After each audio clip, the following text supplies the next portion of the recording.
Sa ilalim ng malamig na ilaw sa tabi ng pool, nasaksihan ni Ricardo de Villa ang isang sandaling maaaring pumatay sa sariling anak. At doon niya napagtanto ang pagkakamaling hindi kayang bayaran ng kahit gaano kalaking yaman, nang ang salarin ay nagkubli sa maskara ng pag-ibig at ang katotohanan ay binaluktot upang siya'y maipakulong. Napilitan ng isang dating walang pusong ama na lumaban, hindi lang para sa karapatan sa anak, kundi para sa sarili niyang konsensya.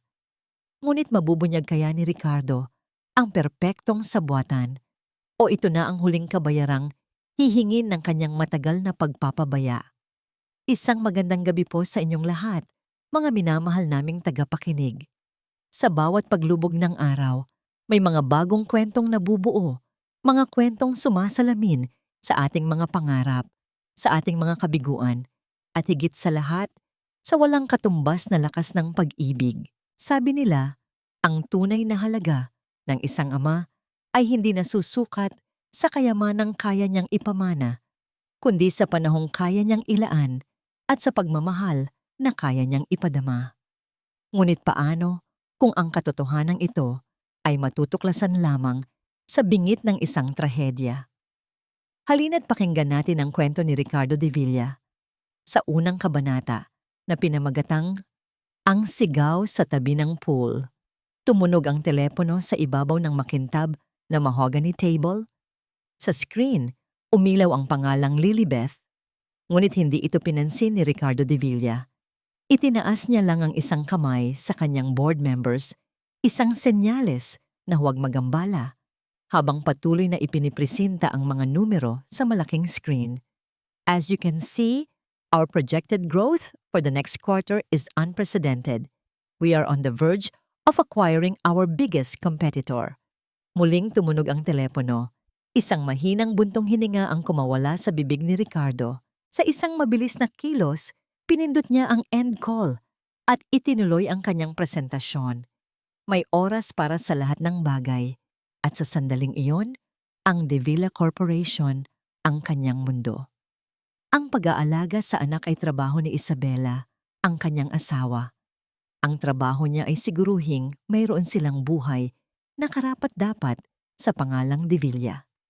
Pagkatapos ng pulong, habang minamaneho ang kanyang mamahaling sasakyan, pauwi sa Forbes Park, muli niyang inisip ang tawag.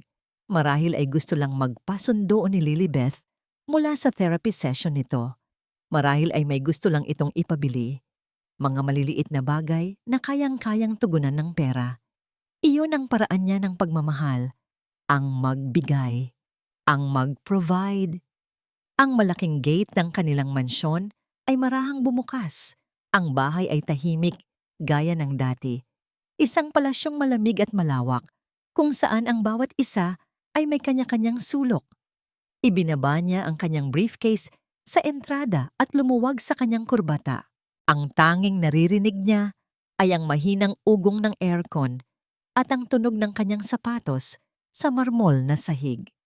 Isabela? Beth? Tawag niya sa kawalan. Walang sumagot. Marahil ay nasa silid na sila. Nagsasalin siya ng tubig sa kusina nang bigla. Isang tunog ang pumunit sa katahimikan ng gabi. Isang sigaw, matinis at puno ng takot. Isang sigaw na alam niyang pag-aari ng iisang tao lamang. Beth! Binitiwan niya ang baso. Nabasa ito sa sahig, ngunit hindi niya ininda. Ang tibok ng kanyang puso ay biglang bumilis. Tinakbo niya ang direksyon ng tunog. Sa labas, patungo sa garden, kung saan naroon ang kanilang malaking swimming pool. Sa pagbukas niya ng salaming pinto, ang kanyang mundo ay gumuho. Sa ilalim ng malalim na asul na tubig ng pool na tinatamaan ng mga ilaw sa gabi, naroon ang isang maliit na katawan, nagpupumiglas. Ang mga kamay ni Lilibeth ay pilit na kumakawag. Ang kanyang mga paa ay sumisipa sa kawalan. At sa ibabaw nito, nakaluhod sa gilid ng pool ay si Isabela. Ang dalawang kamay nito ay mariing nakadiin sa likod ng ulo ng bata. Pilit itong inilulubog. Walang pag-aalinlangan sa kanyang mukha, walang awa, Tanging isang malamig at determinadong ekspresyon. Hindi ito aksidente, hindi ito paglalaro. Ito ay isang pagtatangka sa pagpatay. Hayop ka! Sigaw ni Ricardo. Isang sigaw na nagmula sa kaibuturan ng kanyang kaluluwa. Hindi na siya nag-isip pa. Tumalon siya sa pool nang hindi inaalis ang kanyang sapatos o damit. Sa ilang mabilis na langoy, narating niya ang kinaroroonan nila. Tinabig niya ng buong lakas si Isabela na natumba sa gilid. Agad niyang sinapo ang kanyang anak. Inangat niya si Lilibeth mula sa tubig at niyakap ng mahigpit. Umubo ng sunod-sunod ang bata. Inilalabas ang tubig na nainom. Ang katawan nito'y nanginginig, hindi lang dahil sa lamig, kundi dahil sa matinding takot. Habang karga-karga niya ang anak, tumingin si Lilibeth sa kanya. Sa mga mata nito, nakita ni Ricardo ang isang bagay na hindi pa niya nakita kailanman. Isang takot na napakalalim, isang sakit na hindi kayang ipaliwanag ng salita. At doon, sa mga matang iyon, nakita rin niya ang kanyang sarili. Isang amang wala roon nang kailanganin siya. Isang amang abala sa pagpapayaman habang ang kanyang kaisa-isang anak ay dahan-dahang sinasaktan sa sarili nilang pamamahay. Niyakap niya ito ng mas mahigpit. Anak, I'm here. Papa's here. Bulong niya, ang kanyang boses ay basag. Kailan ang huling beses na niyakap niya si Lilibeth ng ganito? Hindi na niya matandaan. Nang iangat niya ang kanyang tingin, nakita niya si Isabela na dahan-dahang tumatayo. Ang pagkagulat sa mukha nito ay napalitan ng mga pekeng luha. Ricardo! Oh, thank God you're here! Umiiyak nitong sabi. Hindi ko alam ang gagawin ko. Nadulas siya, nahulog sa pool. Sinusubukan ko siyang sagipin. Ang kasinungalingan ay napakakapal, napakalinaw. Nanlisik ang mga mata ni Ricardo. Sagipin? Nakita kita, Isabela. Nakita ng dalawang mata ko ang ginagawa mo. Dinukot niya ang kanyang basang telepono mula sa bulsa. Tatawag ako ng pulis. Ngunit bago pa man niya maidayal ang numero, nakita ni Ricardo ang mga kasambahay na nagmamadaling lumalabas. Naalarma ng kanyang sigaw. Nagbago ang ekspresyon ni Isabela. Ang kanyang mga mata ay biglang nag-apoy sa isang kakaibang tapang. Sa isang iglap, siya ang naging biktima. Itinuro siya nito. Ang daliri ay nanginginig sa pag-arte. At sa abot ng kanyang makakaya, sumigaw ito ng mas malakas pa kaysa sa sigaw ni Lilibeth kanina. Tulungan ninyo ako! Tulungan ninyo ako! Sinusubukan niyang saktan ang sarili niyang anak. Ang mga kumikislap na ilaw ng ambulansya at sasakyan ng pulis ay nagpipinta ng pula at asul sa puting pader ng mansyon. Para sa mga kapitbahay na sumisilip sa kanilang mga bintana, ito ay isang eksena ng trahedya. Para kay Isabela Reyes de Villa, ito ay ang pagbubukas ng entablado para sa kanyang pinakamahusay na pagganap. Nakatayo siya sa sala, nababalot ng isang mamahaling kumot na inabot sa kanya ng isang kasambahay. Ang kanyang mga luha ay patuloy na dumadaloy, isang perpektong timpla ng takot at pag-aalala na pinraktis niya ng paulit-ulit sa kanyang isipan para sa mga ganitong pagkakataon. Bawat hikbi ay may tamang sukat, bawat panginginig ng kamay ay may tamang timing. Ginang de Villa, maaari po ba naming malaman kung ano talaga ang nangyari? Tanong ng isang pulis. Ang kanyang boses ay malumanay at puno ng pakikiramay. Huminga ng malalim si Isabela na para bang hirap na hirap siyang magsalita. Hindi ko po alam. Narinig ko na lang si Lilibeth na sumisigaw. Pagdating ko sa pool, sinusubukan na siyang itulak ni Ricardo sa tubig. Pinigilan ko siya pero mas malakas siya.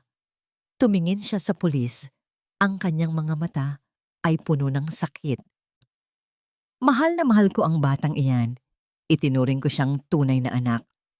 Nang ihatid na si Lilibeth sa ambulansya para sa isang standard check-up, at si Ricardo ay dinala sa presinto para sa paunang investigasyon, Sa wakas ay nagkaroon ng pagkakataon si Isabela na mapag-isa.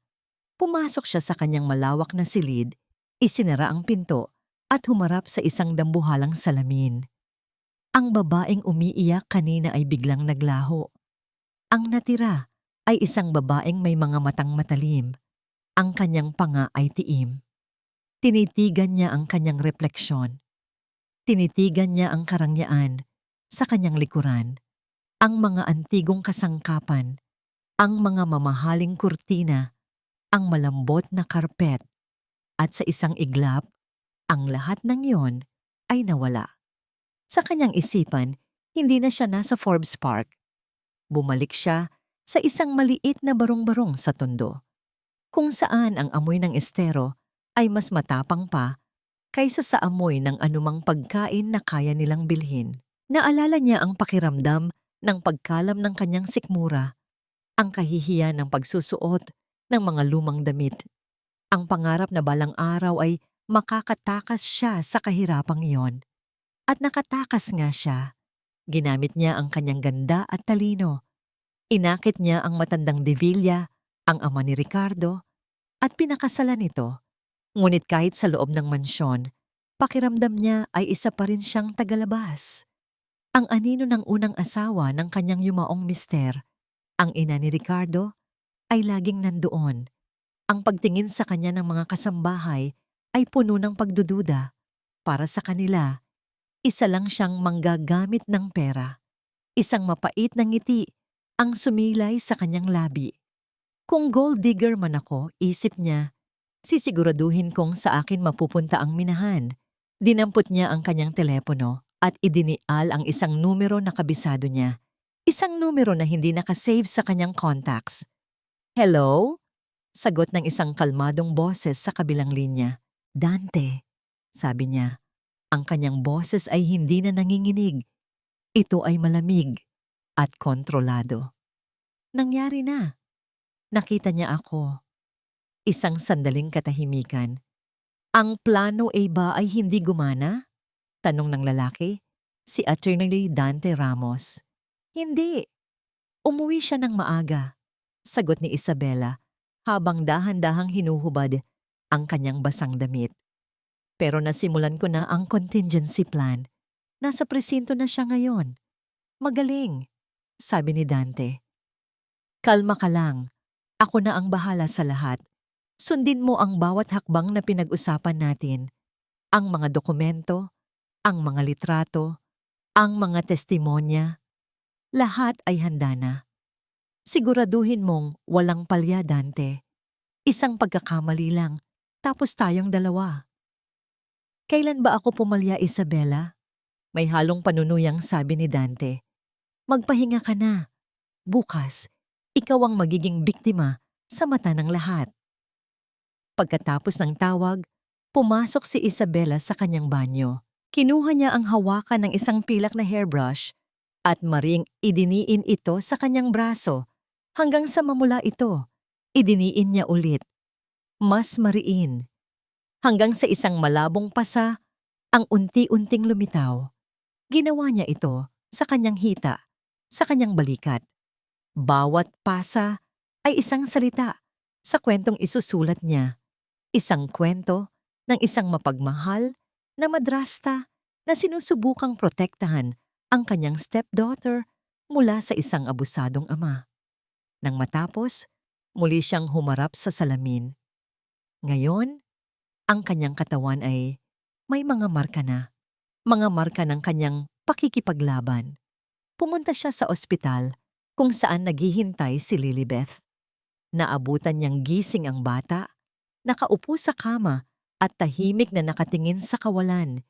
Isang social worker ang nasa tabi nito. Ngumiti si Isabela, isang ngiting puno ng huwad na pag-aalala. Anak ko, sabi niya, papalapit. Umupo si Isabela sa gilid ng kama at hinawakan ng kamay ng bata. Ang pagkakahawak niya ay malambing sa paningin ng ibang tao, ngunit may diin na tanging si Lilibeth lang ang makakaramdam. Ang mga kuko ni Isabela ay bahagyang bumaon sa malambot na palad ng bata. Isang pamilyar na paalala kung sino ang may hawak ng kapangyarihan. Yumuko siya, na para bang may ibubulong na isang matamis na sikreto habang dahan-dahang hinahawi ang buhok ni Lilibeth. Beth, anak, bulong niya. Ang kanyang hininga ay mainit sa tainga ng bata. Ngunit ang kanyang tono ay nagyayelo. Alam kong natatakot ka, pero huwag kang mag-alala. Walang maniniwala sa isang batang hirap magsalita, hindi ba? Lalo na kung ang kalaban mo ay ang nanay na nag-aalaga sa'yo araw-araw. Naramdaman niya ang panginginig ni Lilibeth. Nakita niya ang pamumuo ng luha sa mga mata nito. Mga luhang hindi nito mailabas dahil sa takot. Hinalikan niya sa noo si Lilibeth. Sa mata ng social worker na nakamasid sa di kalayuan, ito ay halik ng wagas na pagmamahal. Para kay Lilibeth, ito ay halik ng isang ahas. Shh! Magpahinga ka na. Dagdag ni Isabela, nang malakas. Ang boses ay binalot muli ng lambing para marinig ng social worker. Ligtas ka na ngayon. Hinding-hindi ko hahayaang saktan ka ulit ng papa mo. Tumayo si Isabela at hinarap ang social worker. Pinunasan niya ang isang pekeng luha sa kanyang pisngi. Napakaswerte niya sa inyo, Mrs. De Villa, sabi ng social worker, halatang naantig sa eksena. Bibihira ang stepmom na ganyan ka-devoted sa batang may espesyal na pangangailangan. Ngumiti si Isabela ng mapait, isang ngiting puno ng sakripisyo. Mahal ko siya na parang tunay na anak. Gagawin ko ang lahat para ilayo siya sa kapahamakan. Kahit pa ang sarili kong asawa ang kailangan kong labanan. Nagpaalam siya sandali upang lumabas ng kwarto at kumuha ng kape. Pagkasara ng pinto ng ospital, agad na nagbago ang kanyang mukha. Nawala ang awa. Bumalik ang yabang. Tumunog ang kanyang cellphone. Isang mensahe mula kay Dante. Binuksan niya ito at binasa ang maikling text na magbabago ng buhay nilang lahat. Isabela, tapos na ang setup. Ang mga pekeng medical records ay naipadala na sa media outlets. Ang mga reporter ay naghihintay na sa labas ng presinto kung nasaan si Ricardo. Agad na sumagot si Isabela. Good. Muling tumunog ang telepono at sa pagkakataong ito, sinagot niya ang tawag ni Dante. Ang boses ni Dante sa kabilang linya ay puno ng madilim na kagalakan. Nasa akin na ang lahat ng kailangan natin. Bukas, paggising ng buong Maynila, maniniwala silang lahat na si Ricardo De Villa ay isang halimaw. Napangiti si Isabela habang naglalakad sa hallway ng ospital. Ang tunog ng kanyang heels ay tila ritmo ng isang tagumpay na papalapit pa lamang. Malamig ang hangin sa loob ng private conference room ng De Villa Corporation, ngunit pawis na pawis si Ricardo. Nakaupo siya sa dulo ng mahabang mesa. Ang kanyang mga kamay ay mahigpit na nakakuyom sa ibabaw ng makintab na kahoy. Ilang oras pa lang ang nakakalipas mula nang makalaya siya sa presinto matapos magpiyansa, pero pakiramdam niya ay nakakulong pa rin siya. Ang katahimikan sa kwarto ay nakabibingi. Sa kabilang dulo ng mesa ay nakaupo si Attorney Severino, ang matagal na niyang corporate lawyer at kaibigan. Karaniwan, puno ng kumpiyansa ang mukha ni Severino. Siya ang klase ng abogado na kayang paikuti ng batas sa isang kumpas lang ng kamay. Pero ngayon, nakayuko ito, binabasa ang isang makapal na folder na kararating lang galing sa korte. Ang mga kunot sa noo ng abogado ay tila mas malalim kaysa dati. Ano ba ang problema, Sev? Basag ni Ricardo sa katahimikan. Ang boses niya ay paos pa rin mula sa pagsigaw kagabi. Isang simpleng kaso ito ng misunderstanding. Nakita ko si Isabela. Siya ang may gawa noon kay Beth. Bakit ako ang pinagmumukhang kriminal dito? Hindi agad sumagot si Attorney Severino. Dahan-dahan niyang isinara ang folder at tumingin kay Ricardo. Ang tingin na yon ay hindi tingin ng isang abogadong sigurado sa panalo. Iyon ay tingin ng isang taong may dalang masamang balita. Ricardo, panimula ni Severino, mabigat ang bawat salita. Hindi ito simpleng kaso. Nakatanggap tayo ng temporary protection order. Ipinagbabawal ng korte na lumapit ka kay Isabela at kay Lilibeth. Napatayo si Ricardo, tumumba ang kanyang upuan sa lakas ng kanyang paggalaw. Ano? Anak ko si Beth. Ako ang ama.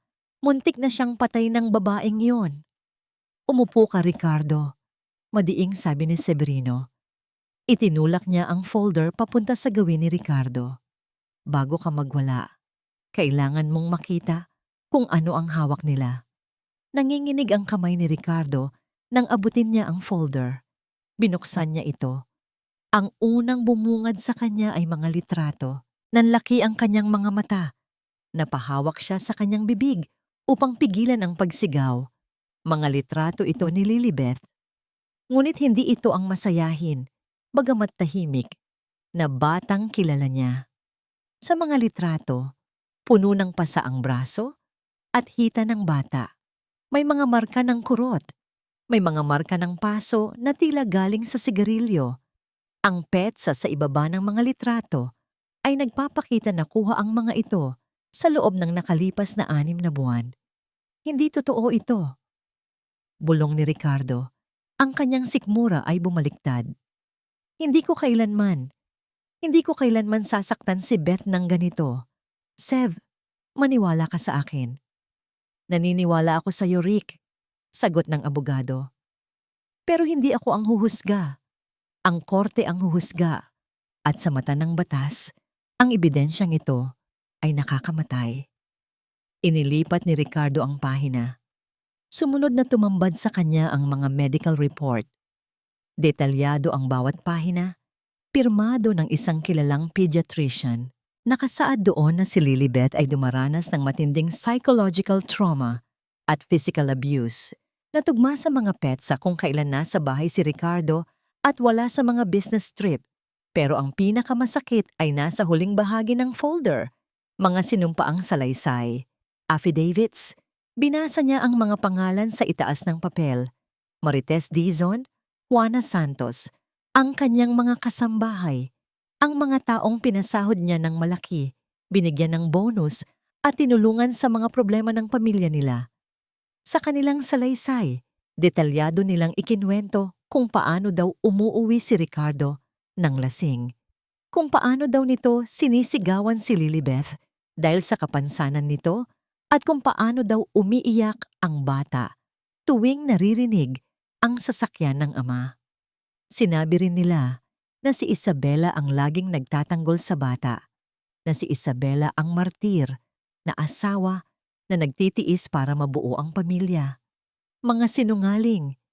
Nanginginig ang boses ni Ricardo. Ang galit ay unti-unting napapalitan ng takot. Binayaran sila. Siguradong binayaran sila ni Isabela. Malamang, sagot ni Severino. Pero mahirap patunayan yan. Ang hawak nila ay consistent corroboration. Nagtutugma ang kwento ng mga katulong, ang medical records, at ang mga litrato. Gumawa sila ng isang napakatibay na kwento.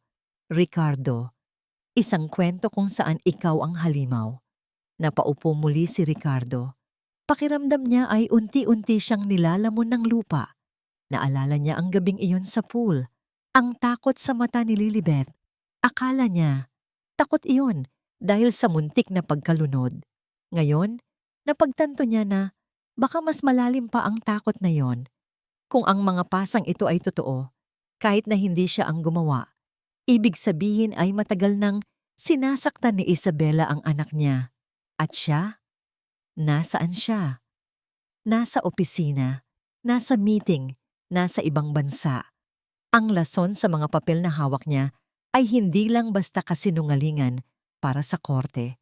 Ito ay lason na pumapatay sa kanyang konsensya. Hinayaan niyang mangyari ito dahil sa kanyang kapabayaan. Ang kawalan niya ng oras ay naging sandata ni Isabela para saktan si Lilibeth at ngayon para agawin ang bata sa kanya. Kailangan kong makausap si Beth, desperadong sabi ni Ricardo. Kung makakausap ko siya, kung makikita niya ako, sasabihin niya ang totoo. Umiling si Severino. Hindi mo naintindihan, Rick. Kapag lumapit ka sa kanya ngayon, ipapakontempt ka nila. Diretso ka sa kulungan. At mas lalong magmumukhang totoo ang paratang nila na obsessed at abusive ka. Katahimikan muli. Tinitigan ni Ricardo ang kawalan. Ang yaman niya, ang kapangyarihan niya bilang CEO, ang mga koneksyon niya, lahat ng iyon ay walang silbi sa harap ng mga papel na ito. Siya na sanay magmanipula ng merkado, ay siya ngayong minamanipula ng isang detalyadong plano. Kinuha ni Ricardo ang kanyang telepono. Sinubukan niyang tawagan ang landline ng bahay, umaasang may sasagot na matinong tao. Baka si Manang Fe, ang matandang cook, na pinakamatagal na sa kanila. Ring, ring, ring. Pagkatapos ng ikatlong ring may sumagot. Hello? Residents of Devilla. Boses ng isang lalaki. Hindi pamilyar, matigas at formal. Sino ito? Tanong ni Ricardo. Tumaas ang boses. Nasaan si Manang Ife? Gusto kong makausap ang anak ko. I'm sorry, sir. Sagot ng lalaki sa kabilang linya. Ang staff po ay pinalitan na kaninang umaga ayon sa utos ni Mrs. Devilla. Bawal po kayong tumawag dito. Ire-record ko po ang insidenteng ito para sa police report. Click! Binabaan siya ng telepono sa sarili niyang bahay. Napahawak si Ricardo sa kanyang ulo. Gusto niyang magwala. Gusto niyang basagin ang salaming pader ng opisina. Gusto niyang sumugod sa Forbes Park at kaladkarin si Isabela palabas. Pero alam niyang iyon mismo ang hinihintay ng kabilang kampo. Ang bawat maling galaw niya ay magiging pako sa kabaong ng kanyang karapatan sa anak. Tumingin siya kay Attorney Severino, naghahanap ng kahit katiting na pag-asa. Sev, sabihin mo sa akin, may laban pa ba tayo? Kaya natin itong baliin, di ba? Pera, investigador, kahit ano. Huminga ng malalim si Severino. Tinanggal nito ang kanyang salamin at pinunasan ng mga mata. Tumingin ito ng diretso kay Ricardo at sa unang pagkakataon, sa loob ng 10 taon nilang pagkakaibigan, nakita ni Ricardo ang takot sa mata ng abogado. Ricardo? Sabi ni Severino sa mahinang boses, this is bad. Very bad. Sa mata ng korte, sa mata ng media, at sa mga papel na ito, ikaw ang kontrabida. At kung hindi tayo makakahanap ng himala, hindi lang si Lilibeth ang mawawala sa'yo, pati ang kalayaan mo. Ang katahimikan sa loob ng penthouse unit ng isang hotel sa Makati ay ibang-iba sa katahimikan ng mansyon sa Forbes Park. Sa mansyon, ang katahimikan ay dahil sa lawak ng espasyo at kawalan ng koneksyon ng mga tao. Dito, sa pansamantalang tinutuluyan ni Ricardo, ang katahimikan ay mabigat, nanunuot, at puno ng pag-iisa. 3 araw. 3 araw na ang nakalilipas mula nang ibaba ng korte ang Temporary Protection Order. 3 araw na siyang bawal lumapit, tumawag, o kahit sumilip man lang sa kanyang sariling anak. Nakaupo si Ricardo sa sofa, ang tanging liwanag ay galing sa screen ng kanyang laptop at sa mga ilaw ng city skyline sa labas ng bintana. Sa ibabaw ng mesa naroon ang isang baso ng whiskey na hindi pa nababawasan at ang folder ng mga kasinungalingan na ibinigay ni Attorney Severino. Pumikit siya at muling nagbalik sa kanyang isipan ang huling sandali na nakita niya si Lilibeth. Nasa labas siya ng gate ng mansyon, hinarang ng mga security guard na siya mismo ang nagpasweldo. Sa di kalayuan, nakita niya si Isabela na akay-akay ang anak pasakay ng sasakyan. Lumingon si Lilibeth. Saglit lang. Isang sulyap na puno ng kalituhan. Gusto niyang sumigaw, gusto niyang sabihing babalik si Papa, pero alam niyang anumang iskandalo ay gagamitin laban sa kanya. Patawarin mo ako, Beth. Ibulong ni Ricardo sa hangin. Patawarin mo ako kung naging bulag ako. Binuksan niya ang kanyang laptop. Kung hindi niya pwedeng makita ang anak sa personal, makikita niya ito sa mga alaala. Naglogin siya sa Family Cloud server ng Devilla. Dito nakaimbak ang libu-libong photos at videos sa loob ng maraming taon. Mga file na karamihan ay in-upload ng mga kasambahay o ni Isabela. Mga file na bihira niyang buksan noon dahil lagi siyang masyadong abala. Nagsimula siyang manood. Video file, Lilibeth's 7th birthday. Nakita niya ang party. Ang daming lobo, ang daming pagkain, ang daming bisita, mga business partners niya at mga socialite na kaibigan ni Isabela. Nakita niya ang sarili niya sa video, nakatayo sa gilid, may kausap sa cellphone, tumatango habang hinihimas ang sentisido. Ni hindi siya nakatingin sa cake. Naramdaman ni Ricardo ang kirot sa dibdib. Tama ang sinabi nila, wala siya doon. Kahit nasa video siya, wala ang puso niya roon. Pero ipinagpatuloy niya ang panonood. Nakita niya si Isabela na lumapit kay Lilibeth para sa ceremonial blowing ng cake. Nakangiti si Isabela, kumakaway sa camera. Perfect na perfect ang postura. Smile, darling. Look at the camera. Masiglang sabi ni Isabela sa video. Pero napansin ni Ricardo ang isang bagay. Hindi nakatingin si Lilibeth sa camera. Nakatingin ito sa kamay ni Isabela na nakahawak sa balikat niya. Nang bahagyang higpitan ni Isabela ang hawak, nakita ni Ricardo ang mabilis na pagkurap ng bata. Isang maliit na flinch, halos hindi mapapansin kung hindi mo tititigan. Inulit niya ang video. Play, pause, rewind, play. Doon niya nakita. Sa bawat segundong nakangiti si Isabela sa mga bisita, ang mga mata ni Lilibeth ay nanlalaki sa takot. Ang balikat ng bata ay nakataas. Tila laging naghihintay ng parusa. Nagbukas pa siya ng ibang video. Christmas Eve 2023. Family outing sa Batangas. Ang pattern ay pareho. Sa bawat video na magkatabi si Isabela at Lilibeth, ang bata ay parang isang maamong tupa na katabi ng isang gutom na lobo. Ang mga mata ni Lilibeth, ang mga mata niya ay laging nagsusumbong. Hindi nito tinitignan si Isabela ng may pagmamahal. Tinitignan nito ang stepmother ng may takot at pag-iingat. Nasa harapan ko na ang totoo noon pa. Bulong ni Ricardo, ang kanyang boses ay nanginginig sa galit sa sarili. Bakit hindi ko nakita? Nagpatuloy siya sa paghalungkat. Desperado siyang makahanap ng kahit anong magagamit niya. Hanggang sa mapadpad siya sa isang folder na may label na Therapy Sessions, Progress Updates.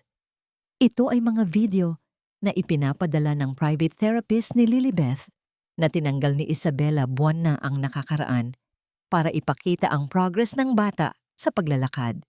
Binuksan niya ang isang video na may petsang October 12. Sa video, makikitang naglalakad si Lilibeth gamit ang walker. Nakasuot siya ng sando dahil mainit ang panahon. Good job, Beth! One more step! Boses ng therapist sa video. Napatigil si Ricardo. Inilapit niya ang muka sa screen. Ipinauso niya ang video.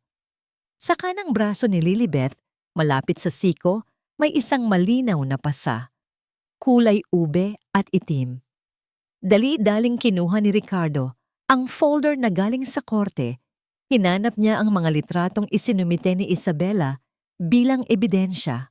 Nakita niya ang litrato ng parehong pasa. Sa affidavit ni Isabela nakasulat, ang pasang ito ay natamo ng bata. Noong gabi ng October 15, matapos siyang hilain ng marahas ng kanyang amang lasing dahil sa inis nito sa mabagal na pagkilos ng bata.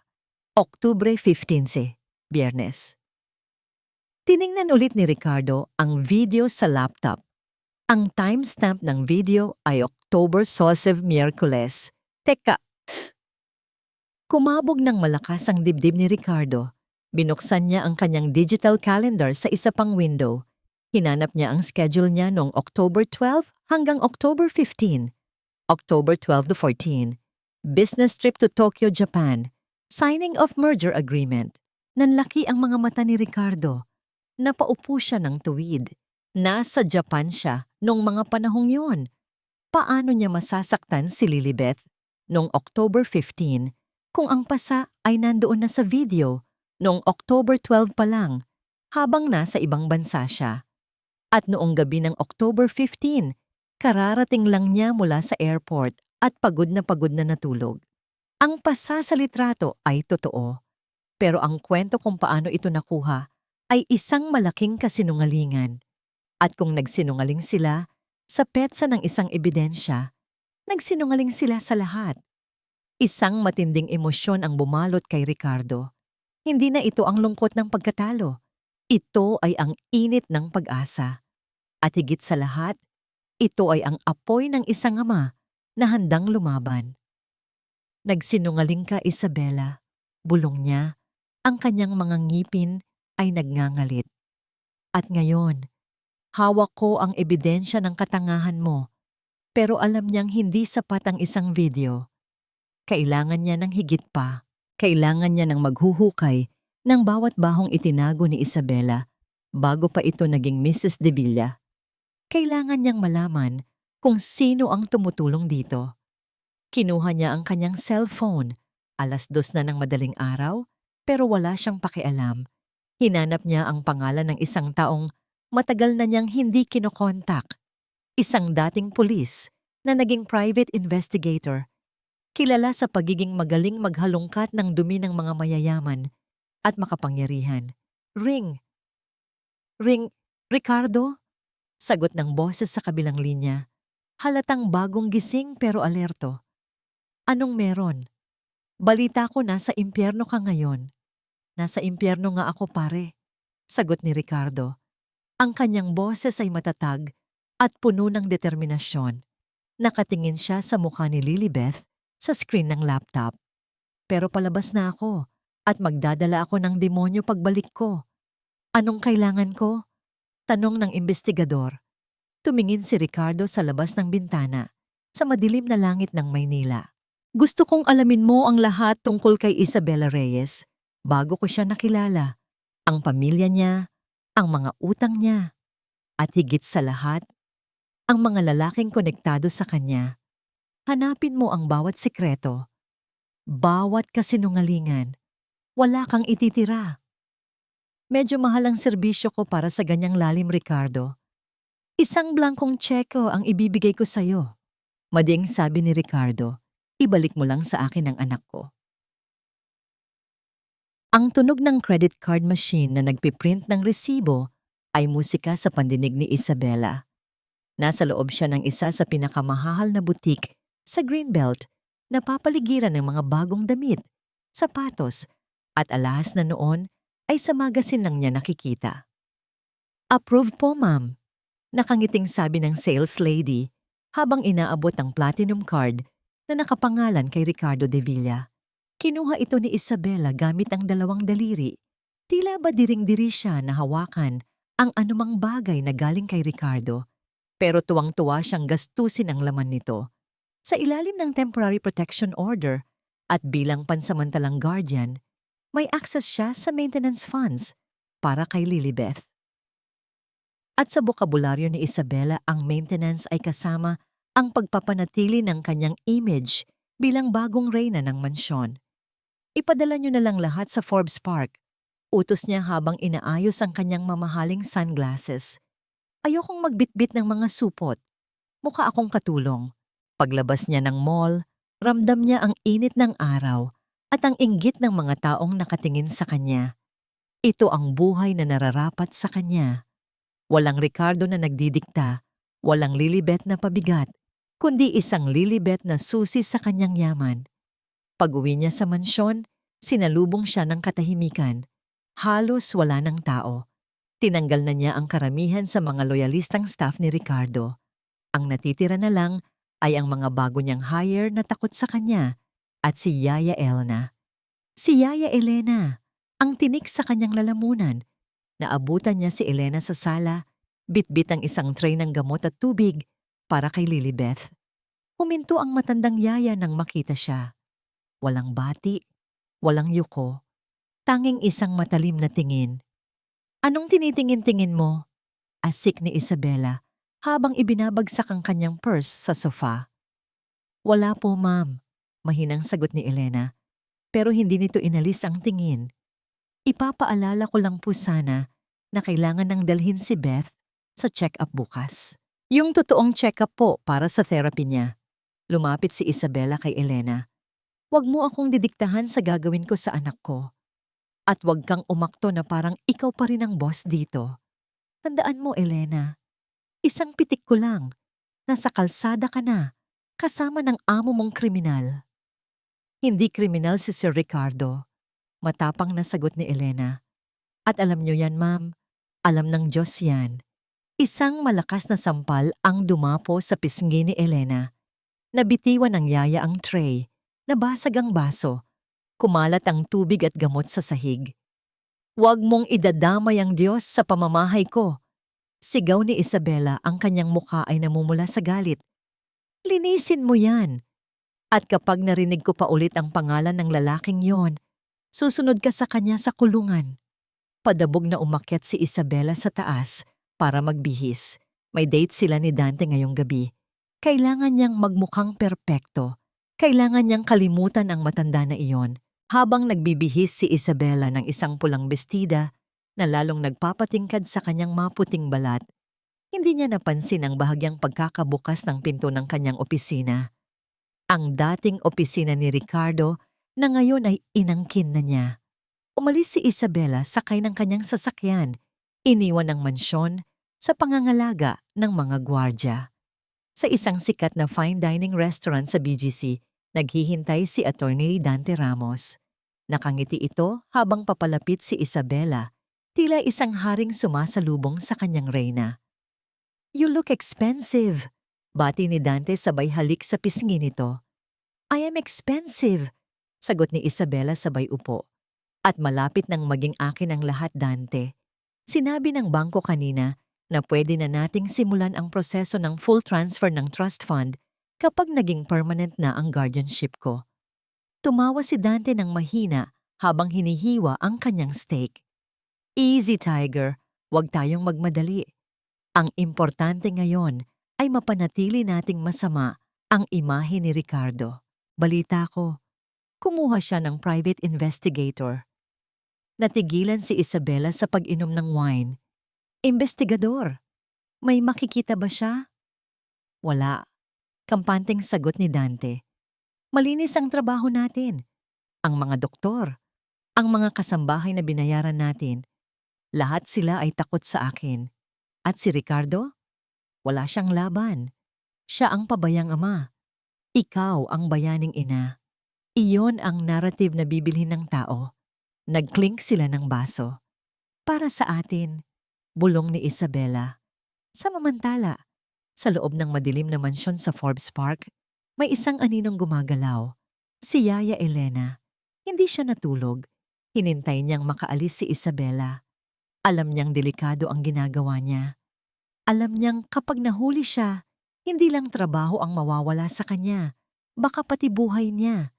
Pero tuwing nakikita niya ang paasa sa braso ni Lilibet, tuwing naririnig niya ang iyak ng bata sa gabi na tinatakpan ng unan, hindi niya kayang manahimik. Dahan-dahan niyang binuksan ang pinto ng opisina ni Isabela. Madilim. Binuksan niya ang flashlight ng kanyang lumang cellphone. Ang dating maayos na opisina ni Ricardo ay magulo na ngayon. Puno ng mga shopping bags, mga magazine, at mga nagkalat na papel. Naghalungkat si Elena. Binuksan niya ang mga drawer. Wala. Puro resibo lang ng luho ni Isabela. Bubuksan na sana niya ang huling drawer nang marinig niya ang tunog ng sasakyan sa labas. Nandyan na sila. Kumabog ang dibdib ni Elena. Nagmadali siya. Sa ilalim ng isang tumpok ng mga fashion magazine, may nakita siyang isang gusot na papel. Kinuha niya ito. Isa itong draft ng isang script, mga sasabihin dapat ni Isabela sa media interview bukas. Pero sa likod nito, may sulat kamay. Sulat kamay ni Dante. Nakalagay doon ang pangalan ng doktor na gumawa ng pekeng medical report. At ang halagang ibinayad dito, Dr. Aris Mendres, 500,000, fully paid. Nanginig ang kamay ni Elena. Ito na. Ito ang ebidensya ng bayaran. Dali-dali niyang kinuha ang papel at itinupi sa loob ng kanyang bra. Narinig niya ang pagbukas ng main door sa ibaba. Ang tawa ni Isabela ay umaalingaw-ngaw sa hagdanan.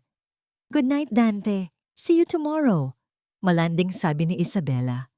Tumakbo si Elena palabas ng opisina, pabalik sa kwarto ni Lilibeth. Humiga siya sa sahig, sa tabi ng kama ng bata. Nagkukunwaring natutulog. Pumasok si Isabela sa kwarto. Amoy alak ito. Tiningnan nito si Lilibeth. Pagkatapos ay tinapik ng paa si Elena na nakahiga sa sahig. Siguraduhin mong hindi iiyak yang alaga mo bukas sa interview. Utos ni Isabela bago lumabas at isinara ang pinto. Nang masigurong nakaalis na si Isabela, bumangon si Elena. Ang puso niya ay parang sasabog sa kaba. Kinuha niya ang kanyang cellphone. Handa na siyang tumaya. Lumabas siya sa balcony ng kwarto kung saan mahina ang signal pero ligtas sa CCTV na ipinalagay ni Isabela sa hallway. Idinial niya ang numero na nakabisado niya sa tagal ng panahon. Ring! Ring! Hello? Sagot ng isang boses sa kabilang linya. Pagod, malungkot, pero pamilyar na pamilyar. Napaluha si Elena. Sir Ricardo, sino to? Tanong ni Ricardo. Biglang naging alerto. Huminga ng malalim si Elena. Hawak ang papel na ninakaw niya habang nakatingin sa natutulog na si Lilibeth. Sir Ricardo, si Yaya Elena po ito. Bulong niya. Ang boses ay nanginginig sa takot at pag-asa. May kailangan po kayong malaman. May nakuha po ako, pero hindi po tayo pwedeng mag-usap ng matagal sa telepono. Papatayin nila ako kapag nalaman nilang tumawag ako. Mabigat ang hangin sa loob ng penthouse ni Ricardo. Ang tanging naririnig ay ang patak ng ulan sa malalaking bintana na nakadungaw sa Makati skyline.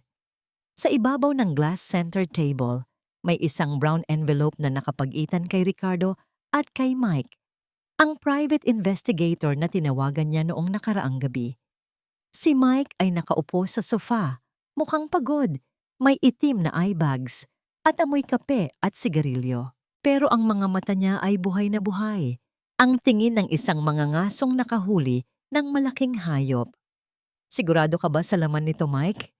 Tanong ni Ricardo. Hindi pa ginagalaw ang envelope. Ang kanyang mga kamay ay magkahawak, ang mga siko ay nakatukod sa tuhod. Tumango si Mike. Seryoso. 100%, Sir Rick. Sabi mo hukayin ko lahat? Hinukay ko hanggang sa ilalim ng lupa. At maniwala ka sa akin, mabaho ang nakuha ko. Huminga ng malalim si Ricardo at inabot ang envelope. Dahan-dahan niyang inilabas ang mga laman. Hindi ito mga dokumento ng bangko o titulo ng lupa. Ito ay mga litrato, mga lumang litrato. Ang una ay isang picture na kupas na ang kulay. Kuha ito sa isang beach outing, siguro mahigit 10 taon na ang nakakaraan. Sa litrato, may isang babaeng nakasuot ng simpleng swimsuit, payat pa noon at walang makeup, pero hindi maikakaila na si Isabela iyon. At ang lalaking nakaakbay sa kanya, nakangiti ng malapad. Habang may hawak na gitara, si Atty. Dante Ramos. Bata pa si Dante sa litrato, wala pa ang mamahaling suit at slicked back hair, pero siya iyon. Magkakilala sila? Bulong ni Ricardo. Ang kanyang noo ay kumunot sa pagkalito. Sabi ni Isabela, ni-refer lang sa kanya si Dante ng isang kaibigan nung nagsampa siya ng kaso. Hindi lang magkakilala, sir, sagot ni Mike. Inilabas niya ang isa pang set ng mga litrato. College sweethearts sila. Law student si Dante sa isang state university, habang si Isabela naman ay working student. Sila yung tipong against the world, pero nagkahiwalay sila noong biglang nawala si Isabela. Tiningnan ni Ricardo ang sumunod na dokumento. Isang marriage license application na hindi natuloy. Nakapangalan kay Dante Ramos at Isabela Reyes. Petsa, 15 taon na ang nakakaraan. Bakit sila naghiwalay? Tanong ni Ricardo habang unti-unting nabubuo ang puzzle sa kanyang utak. Dahil sa ambisyon, mabilis na sagot ni Mike. Base sa mga nakausap kong lumang kapitbahay nila sa Tondo, iniwan ni Isabela si Dante dahil mahirap si Dante noon. Gusto ni Isabela ng marangyang buhay, Ilang buwan matapos silang maghiwalay, nakilala ni Isabela ang ama mo, si Ricardo. Alam na natin ang sunod na nangyari. Natahimik si Ricardo. Ang sikmura niya ay parang pinipiga. Kaya pala ganoon na lang ang galit sa mga mata ni Dante tuwing nagkakasalubong sila sa korte o sa mga social events noon. Akala ni Ricardo, inggit lang yon ng isang abogadong gustong umangat sa lipunan. Pero hindi. Personal ito. Para kay Dante, si Ricardo at ang pamilya de Villa ang umagaw sa babaeng mahal niya. At ngayong patay na ang ama ni Ricardo, si Ricardo ang target ng kanilang paghihiganti. Hindi lang ito tungkol sa pera ng trust fund ni Lilibeth. Mahinang sabi ni Ricardo, ang boses ay matigas at malamig.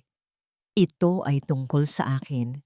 Ginagamit nila ang anak ko para saktan ako at bawiin ang buhay na sa tingin nila ay ninakaw namin sa kanila.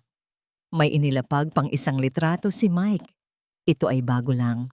Kuha sa isang CCTV footage ng isang parking lot sa BGC, 2 gabi na ang nakakaraan. Sa malabong footage, makikita si Isabela at Dante sa loob ng kotse ni Dante. Naghahalikan, masinsinan, walang pagtatago. Nagkabalikan sila, dagdag ni Mike. O baka hindi naman talaga sila naghiwalay ng tuluyan. Baka hinintay lang nilang mamamatay ang daddy mo at ngayong ikaw na ang nasa pwesto, ikaw naman ang tinatrabaho nila. Napapikit si Ricardo. Naalala niya ang mga gabing wala si Isabela sa tabi niya. Ang mga charity events na dinadaluhan nito na inaabot ng madaling araw. Sa buong panahon ng pagsasama nila, habang siya ay nagpapakabisi sa kumpanya para ibigay ang luho ng asawa niya, niloloko na pala siya nito kasama ang lalaking ngayon ay nagpapanggap na tagapagtanggol ng hustisya. Ang pakiramdam ng pagtataksil ay masakit, pero mas nangingibabaw ang galit. Galit dahil dinala nila ang dumi ng nakaraan nila sa buhay ng walang kamuwang-muwang na bata. May isa pa, Sir Rick, putol ni Mike sa pag-iisip niya. Yung tungkol sa tawag ni Yaya Elena sa'yo kagabi. Napatingin agad si Ricardo. Anong meron kay Elena?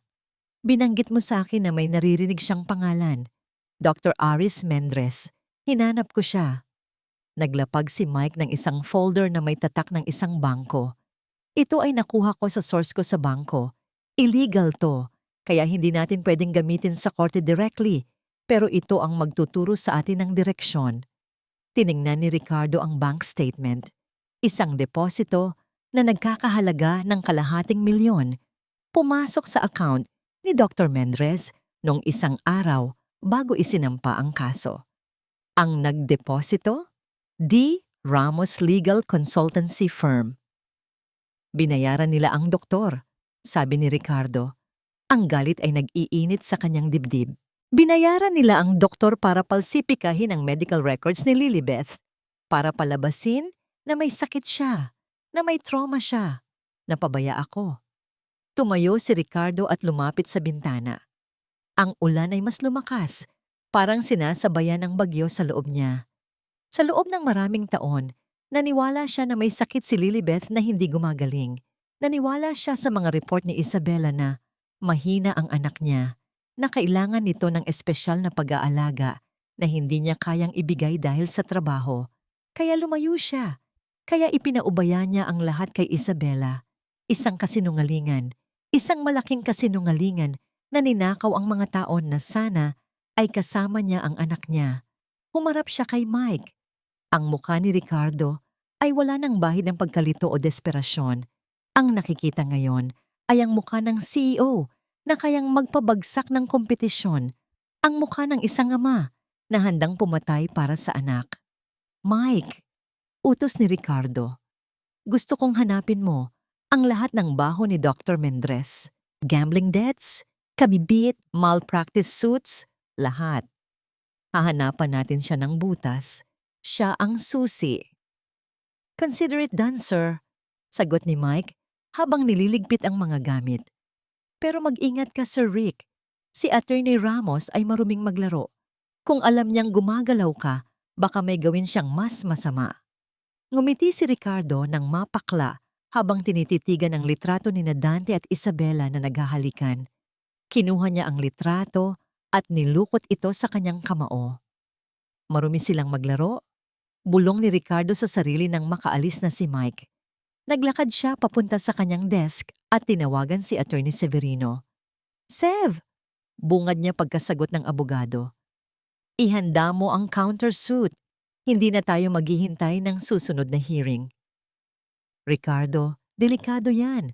Wala pa tayong matibay na—" "Alam ko na kung sino ang kalaban, Sev," putol ni Ricardo. "Hindi ito tungkol sa batas. Tungkol ito sa isang love story na nauwi sa krimen at sisiguraduhin kong sa kulungan ang ending nila." Tiningnan niya ang kanyang refleksyon sa salamin ng bintana. "Oras na para maglaro tayo sa paraan nila. Kung gusto nila ng digmaan, ibibigay ko sa kanila ang impyerno." Ang ulan ay walang tigil sa pagbuhos. Tila nakikiramay sa bigat na dinadala ng dibdib ni Ricardo. Nakaparada ang kanyang sasakyan sa isang madilim na sulok ng parking lot ng isang lumang simbahan sa Quezon City. Malayo ito sa mata ng publiko, malayo sa mga CCTV ng Forbes Park at higit sa lahat, malayo sa paningin ni na Isabela at Dante. Tumingin siya sa kanyang relo. 11:00 na ng gabi. Ilang sandali pa, isang anino ang lumitaw sa dilim. Nakasuot ng kapote at nakayuko. Mabilis na lumapit ang figura sa sasakyan. Binuksan ni Ricardo ang lock ng pinto. Pumasok si Yaya Elena, basang-basa at nanginginig. Hindi lang dahil sa lamig, kundi dahil sa takot. "Sir," bati nito, ang boses ay garalgal. "Elena," sagot ni Ricardo. Inaabutan ito ng tissue. "Salamat sa pagdating. Alam kong delikado ito." "Wala na po akong pakialam kung delikado, sir," sagot ng matandang yaya habang nanginginig ang mga kamay na nagpupunas ng muka. "Hindi ko na po kayang sikmurain ang ginagawa nila kay Beth. Sir, ang bata. Ang bata. Parang nauupos na kandila." May dinukot si Elena mula sa loob ng kanyang bag. Isang maliit na plastic bag na naglalaman ng 2 bagay. Isang bote ng gamot na walang label at ang lukot na reseta na nakuha niya noong nakaraang gabi. Ito po. Iniabot niya kay Ricardo ang mga ito na parang mga bombang sasabog anumang oras. Iyan po ang pilit na ipinapainom ni Ma'am Isabela kay Beth gabi-gabi. Sabi niya vitamins daw. Sabi niya pampalakas. Kinuha ni Ricardo ang bote. Binuksan niya ito at inamoy. Walang amoy, maliban sa pamilyar na kemikal na amoy ng gamot. "Napansin ko po, sir," patuloy ni Elena, na ngayon ay umiiyak na. Tuwing naiinom ni Beth yan, nagiging lantang gulay siya. Hindi siya makatayo ng tuwid kinabukasan. Yung mga pasa niya, nakukuha niya yon kasi natutumba siya sa hilo. Hindi dahil sa clumsy siya. Hilo siya, sir. Lasing siya sa gamot. Humigpit ang hawak ni Ricardo sa manibela. Ang galit sa kanyang dibdib ay parang kumukulong tubig. "Bumalik ka na sa mansyon, Elena. Bago ka pa nila hanapin.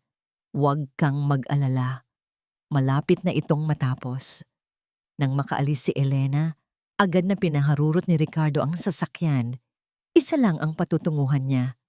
Ang St. Luke's Medical Center. Hindi para magpa-ospital, kundi para kitain ang nag-iisang tao na mapagkakatiwalaan niya sa oras na ito, si Dr. Manolo De Leon, isang batikang neurologist at kababata niya. Sa private office ni Dr. Manolo, nakalatag sa mesa ang lahat, ang mga official, medical records na isinumite ni Isabela sa korte, ang bote ng gamot na dala ni Elena, at ang reseta na may pirma ni Dr. Aris Mendres. Tahimik na nagbabasa si Dr. Manolo. Ang tanging tunog sa kwarto ay ang paglipat ng mga pahina at ang mabibigat na hininga ni Ricardo. Kanina pa pabalik-balik sa paglakad si Ricardo, hindi mapakali. "Ano, Manolo?" Hindi na nakatiis na tanong ni Ricardo. "Ano ang laman ng boteng yan? Vitamins ba yan gaya ng sabi niya?" Dahan-dahang ibinaba ni Dr. Manolo ang kanyang salamin. Ang mukha ng doktor ay hindi maipinta. Ito ay pinaghalong gulat at disgusto. Rick!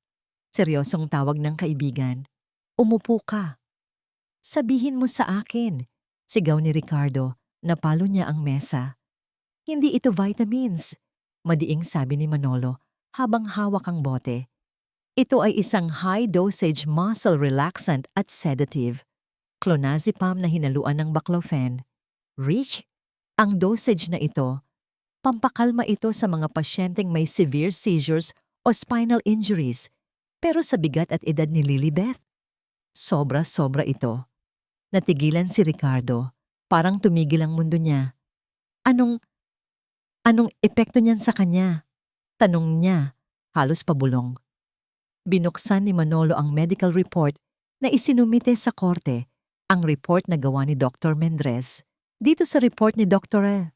Mendres, turo ni Manolo, sinasabi niya na ang kondisyon ni Lilibeth ay progressive muscular atrophy o ang paghina ng kalamnan dahil sa kapabayaan at kawalan ng therapy. Sinasabi niya na kaya laging natutumba at hindi makalakad si Beth ay dahil lumalala ang sakit niya. Tumingin ng diretso si Manolo sa mga mata ni Ricardo. Pero ang totoo, ang gamot na ito ang gumagawa noon. Ang gamot na ito ang nagpapatulog sa muscles niya. Pinapahina nito ang motor skills niya. Ginagawa nitong groggy ang bata, kaya siya natutumba. Kaya siya nagkakapasa. Kaya siya mukhang tulala sa mga video. Napaupo si Ricardo.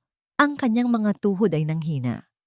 Lahat ng nakita niya sa mga video, ang takot sa mata ni Lilibeth, ang panginginig, ang pagkadapa. Hindi iyon dahil sa sakit. Hindi iyon dahil sa kapabayaan niya. Iyon ay dahil nilalason siya. Sinasadya nila. Bulong ni Ricardo. Ang boses ay nanginginig sa horror. Sinasadya nilang pahinain ang anak ko. Yes, sagot ni Manolo. This is systematic poisoning, Rick. Ginagawa nilang disabled ang anak mo para magtugma sa narrative nila sa korte, para magmukha kang pabaya, para maniwala ang judge na kailangan si Lilibeth ilayo sa'yo. Kinuha ni Manolo ang reseta. At itong si Dr. Aris Mendres. Kilala ko ang pangalang ito. Maraming bulong-bulungan sa medical community. Siya yung doktor na pipirma sa kahit anong death certificate o medical abstract basta tama ang presyo. Isang luha ang pumatak sa pisngi ni Ricardo. Luha ng pagsisisi. Sa loob ng mahabang panahon, hinayaan niyang painumin ng kung ano-ano ang anak niya dahil tiwala siya kay Isabela. Akala niya ay gamot iyon para gumaling si Beth. Iyon pala, siya mismo ang bumili ng lason na unti-unting pumapatay sa diwa ng kanyang anak. Ang pera niya ang bumili ng mga gamot na yon. Pinapatay nila ang anak ko. Sabi ni Ricardo. Ang lungkot sa kanyang muka ay unti-unting nagbagong anyo. Ang mga luha ay natuyo. Ang panginginig ng kanyang mga kamay ay tumigil at napalitan ng mahigpit na pagkuyom. Ang kanyang mga mata, na kanina ay puno ng desperasyon, ay nagdilim. Ito ang mata ng isang ama na wala ng kinatatakutan. Manolo? Tawag niya sa kaibigan. Gusto kong gumawa ka ng official counter report. I-analyze mo ang gamot na yan sa lab.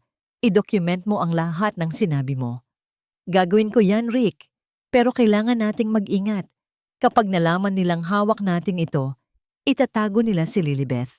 O mas malala, baka itigil nila ang gamot para mawala ang ebidensya sa katawan ng bata.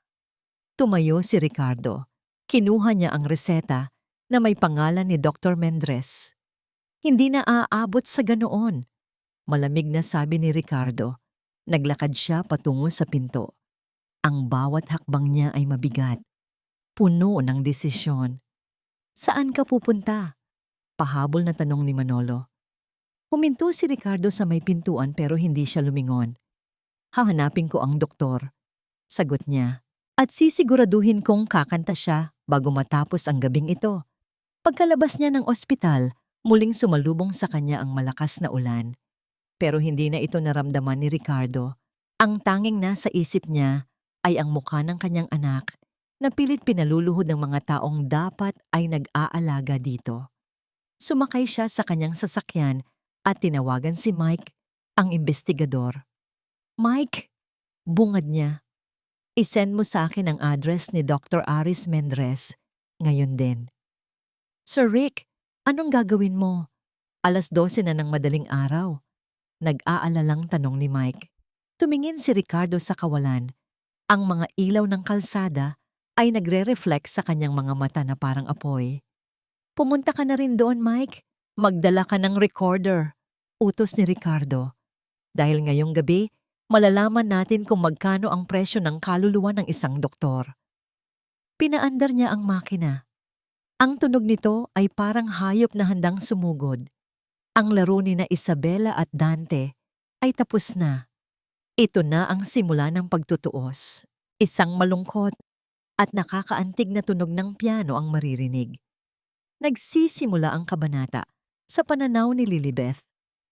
Wala siyang boses para magsalita, kaya maririnig natin ang kanyang mga iniisip sa pamamagitan ng isang malumanay at pambatang boses. Ang dilim. Lagi na lang madilim. Hindi dahil gabi, kundi dahil parang laging may nakatakip sa mga mata ko. Hindi ko maintindihan kung bakit. Nasaan si Papa? Dati, kahit abala siya, naririnig ko pa rin ang boses niya. Tuwing umuuwi siya, kahit saglit lang, hahalikan niya ako sa noo. Amoy office siya at pagod, pero alam kong masaya siya na nakikita ako. Pero ngayon, wala na siya. Sabi ni Nanay, masama raw si Papa. Sinaktan niya raw ako, hindi raw ako mahal, pero hindi ako naniniwala. Alam ko na mahal ako ni Papa. Hindi niya ako sinasaktan. Si Nanay. Iba si Nanay. Tuwing nakikita kong lumalapit si Nanay, kumakabog ang puso ko. Hindi ko alam kung bakit. Hindi niya ako sinisigawan. Binibigyan niya ako ng laruan at damit. Pero yung tingin niya, yung hawak niya, iba. Parang gusto niya akong itago. Itago sa mundo. Itago kay Papa. Tunog ng pintong bumukas. Si Nanay. Hindi nagsasalita si Lilibeth. Ang naririnig na lang natin ay ang kanyang mga iniisip. Ngumiti siya sa akin. Ang ganda-ganda niya. Pero bakit parang may tinatago siyang sikreto? Anak, sabi niya, habang inaayos ang kumot ko. Kumusta ka? Masakit pa ba ang katawan mo? Hindi ako sumagot. Hindi ko alam kung anong sasabihin. Kung magsalita ako, baka magalit siya. Baka hindi na niya ako mahalin. Pero hindi naman niya ako tunay na mahal, di ba? Alam kong nahihirapan ka, sabi niya, habang hinahaplos ang buhok ko. Pero huwag kang mag-alala. Nandito lang si Nanay. Hinding-hindi kita pababayaan. Naglalakad si Nanay papunta sa bintana. Tinitingnan niya ang labas. Parang may inaabangan. Saan ka pupunta, Nanay? Bakit hindi mo ako isama? Gusto kong makita si Papa. Gusto kong sabihin sa kanya na hindi totoo ang sinasabi mo. Binuksan ni Nanay ang cabinet at kinuha ang bote ng gamot. Ang gamot na laging nagpapatulog sa akin. Inumin mo ito, anak, sabi niya. Para makatulog ka ng mahimbing. Para hindi ka na makaramdam ng sakit. Hindi ko gusto ang gamot. Ang pait-pait. Tuwing umiinom ako nito, parang nawawala ako. Parang hindi na ako si Lilibeth. Pero wala akong choice. Hindi ako makakatanggi. Pilit na pinainom sa akin ni Nanay ang gamot. Gusto kong sumigaw, pero walang lumalabas na boses. Pumasok sa eksena ang tunog ng piano. Mas malungkot. Mas nakakadurog ng puso. Lumipas ang mga araw. Laging pareho. Gising, gamot, tulog, dilim. Pero isang araw, may nangyari. Dinala ako ni Nanay sa isang klinik. Sabi niya, therapy daw. Para raw gumaling ako. Hindi ako naniniwala. Bakit niya ako dadalhin dito kung gusto niya akong itago? Pumasok sa isang silid. May isang babae doon na nakangiti. Sabi niya, siya raw ang therapist ko. Hindi ako nakikipag-usap sa kanya. Ayokong makipag-usap kahit kanino. Baka sabihin ko ang totoo. Baka malaman nila na hindi totoo ang sinasabi ni nanay. Okay lang, Lilibeth, sabi ng therapist. Alam kong nahihiya ka pa, pero nandito ako para tulungan ka. Sinimulan niya akong turuan ng mga exercises. Mahirap. Ang bigat ng katawan ko. Parang hindi ko kayang gumalaw. Pero hindi ako sumuko. Kahit masakit, kahit pagod, pinilit ko. Nagsisimula akong maglakad gamit ang walker. Isang hakbang, dalawang hakbang. Ang hirap. Parang gusto kong umiyak. Biglang may nakita ako sa labas ng bintana. Isang lalaki. Nakatayo sa malayo. Nakatingin sa akin. Hindi ko masyadong makita ang mukha niya. Pero alam ko, kilala ko siya. Papa? Hindi ko alam kung bakit, pero biglang lumakas ang loob ko. Parang may nagtulak sa akin mula sa loob. Pinilit kong tumayo ng tuwid. Pinilit kong ilakad ang mga paa ko, kahit masakit, kahit mahirap. Isang hakbang, dalawang hakbang, mas malayo na ako. Tumingin ulit ako sa bintana. Wala na siya. Pero hindi na ako natatakot. Alam ko na nandyan siya. Alam ko na hindi niya ako nakakalimutan. Bigla may lumabas sa bibig ko. Halos hindi ko marinig, pero narinig ko. Pa. Umiiyak ako, pero hindi dahil sa sakit. Umiiyak ako dahil sa saya. Biglang lumapit sa akin ang therapist. Nakangiti. May hawak na papel at panulat. Lilibeth, sabi niya. Ang kanyang boses ay puno ng pagkamangha. Nagsalita ka. Sabihin mo ulit. Ano ang sinabi mo? Tumingin ako sa kanya. Gusto kong sabihin ang pangalan ni Papa. Gusto kong sabihin sa lahat na mahal niya ako. Pero natatakot pa rin ako. Baka magalit si nanay. Tumigil ako. Hindi na ako nagsalita. Pero sa loob ko alam ko na. Hindi na ako mag-isa. May naghihintay sa akin sa labas. May nagmamahal sa akin. At balang araw, babalikan niya ako. Nag-fade ang tunog ng piano. Ang kabanata ay nagtatapos sa mumunting boses ni Lilibeth, puno ng pag-asa. Hindi na ako matatakot dahil alam ko na balang araw maririnig din ng mundo ang boses ko. Maaliwalas ang langit sa labas ng bintana ng penthouse ni Ricardo, isang kabaligtaran sa bagyong namumuo sa loob ng kanyang dibdib. Suot niya ang kanyang pinakamahal na suit, isang armor na ginagamit niya sa boardroom. At ngayon, gagamitin niya sa korte. Ngayong araw, ang huling pagdinig bago maglabas ng desisyon ang hukom tungkol sa permanent guardianship ni Lilibeth. At sa pagkakataong ito, kampante si Ricardo. Hawak na nila ang alas. Nakaupo sa tapat niya si Attorney Severino, na abala sa pag-aayos ng mga dokumento. May ngiti sa labi ng abogado, bagay na bihirang makita nitong mga nakaraang linggo. Nakausap ko na ang sekretary ni Dr. Mendres kaninang umaga. Sabi ni Severino habang nagsasali ng kape. Darating siya. Ayon sa kanya, handa na ang doktor na bawiin ang kanyang naunang statement. Aaminin niya na pinilit siya ni Attorney Ramos at binayaran para palsipikahin ang medical records. Huminga ng malalim si Ricardo. Sa wakas, matatapos na ang bangungot na ito. Matatapos na ang mga kasinungalingan ni Isabela. Siguraduhin nating may sapat na seguridad si Dr. Mendres pagdating sa korte, utos ni Ricardo. Kilala natin kung paano maglaro si Dante. Hindi siya papayag na matalo ng walang laban. Don't worry, Rick. Mike is on it. Si Mike mismo ang susundo sa doktor sa safe house. Tumunog ang cellphone ni Ricardo. Si Mike. Napangiti si Ricardo. Ito na. Papunta na sila. Mike! Sagot niya ng may sigla. Nasaan na kayo? Hinihintay na namin kayo dito para sa pre-trial briefing. Isang mahabang katahimikan sa kabilang linya. Walang ingay ng sasakyan. Walang boses ng doktor. Tanging ang mabigat na paghinga ni Mike ang naririnig. Sir Rick! Basag ang boses ni Mike. Wala siya rito. Kumabog ng malakas ang dibdib ni Ricardo. Nawala ang nangiti sa kanyang labi. Anong ibig mong sabihing wala siya riyan? Nasa safe house siya, di ba? Binantayan niyo siya. Sir, nilason nila ang aso ng gwardya. Nakita namin ang backdoor na bukas. Walang tao sa loob. Wala na ang mga gamit niya.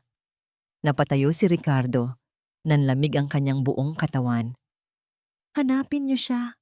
Hindi siya pwedeng mawala. Siya lang ang testigo natin. Sir, na-check na namin ang flight records. Halos pabulong na sabi ni Mike.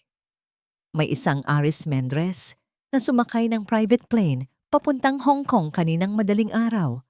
Sir, tinakasan tayo. Nabitiwan ni Ricardo ang telepono. Bumagsak ito sa carpet pero parang bombang sumabog ang epekto nito sa kwarto. Tumingin si Attorney Severino sa kanya. Ang nangiti ay napalitan ng takot. Rick, anong nangyari? Wala na. Tulalang sabi ni Ricardo. Wala na si Mendres. Umalis na siya ng bansa. Napaupo si Severino. Napahawak ito sa kanyang noo. Diyos ko! Kung wala si Mendres, ang counter report natin ay papel lang.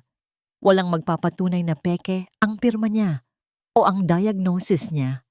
Sa mata ng korte, valid pa rin ang testimony niya. Isang matinding galit ang sumabog sa loob ni Ricardo. Hindi galit na sumisigaw, kundi galit na nanggagaling sa kaibuturan ng kanyang pagkalalaki. Kinuha niya ang baso ng kape sa mesa at ibinalibag ito sa pader. Crash! Nagkalat ang bubog at mainit na kape sa mamahaling wallpaper. Paano nangyari ito? Sigaw ni Ricardo. Ang kanyang boses ay umaaling-awngaw sa buong penthouse. Nabayaran ko na siya. Nangako siya. Binigay ko ang lahat ng proteksyon. Lumapit siya sa bintana at sinuntok ang salamin. Hindi ito nabasag, pero ramdam niya ang sakit sa kanyang mga buto. Ang sakit na yon, ang tanging bagay na nagpapaalala sa kanya na buhay pa siya, na hindi ito isang masamang panaginip lang. Natalo na tayo, bulong ni Ricardo, habang nakasandal ang noo sa malamig na salamin. Kukunin nila ang anak ko at wala akong magawa. Lumapit si Attorney Severino at tinapik ang kanyang balikat. Ricardo, kailangan nating pumunta sa korte. Kapag hindi tayo sumipot, default judgment ang ibibigay ng judge. Talo tayo agad. Talo na tayo kahit pumunta pa tayo, Sev. Anong ipapakita natin? Wala tayong testigo. Wala tayong ebidensya. Ang hawak lang natin ay hinala. Pupunta tayo roon at hihiling tayo ng postponement. Mahinahong sabi ng abogado. Kahit halata sa boses nito na wala na rin siyang pag-asa. Gagawa tayo ng paraan.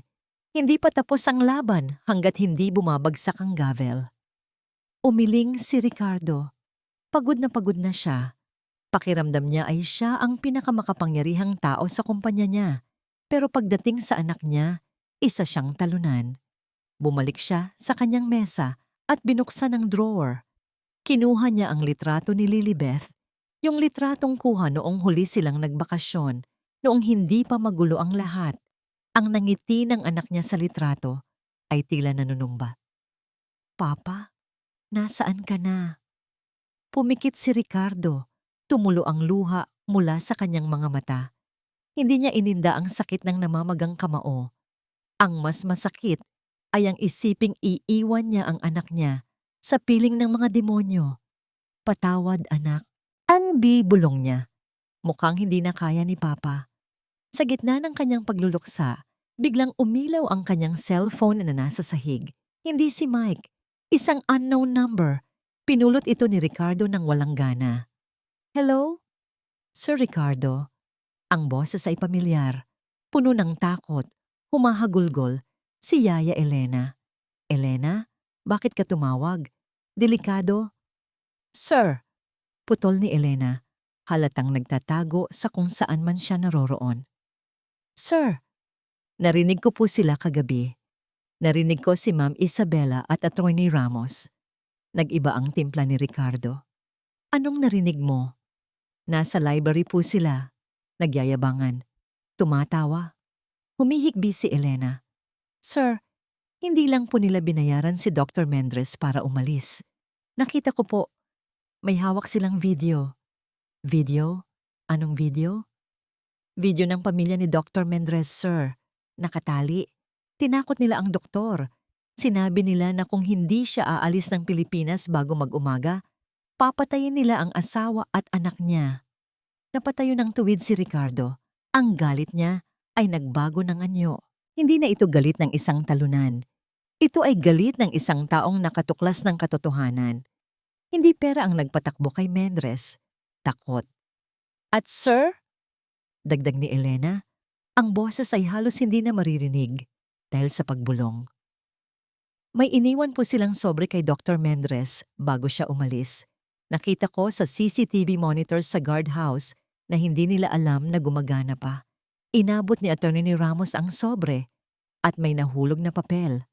Anong papel, Elena? Resibo, sir. Resibo ng private plane at nakapangalan ito sa kumpanya ni Atty. Ramos. Natigilan si Ricardo. Tumingin siya kay Atty. Severino. Kung totoo ang sinasabi ni Elena, may paper trail.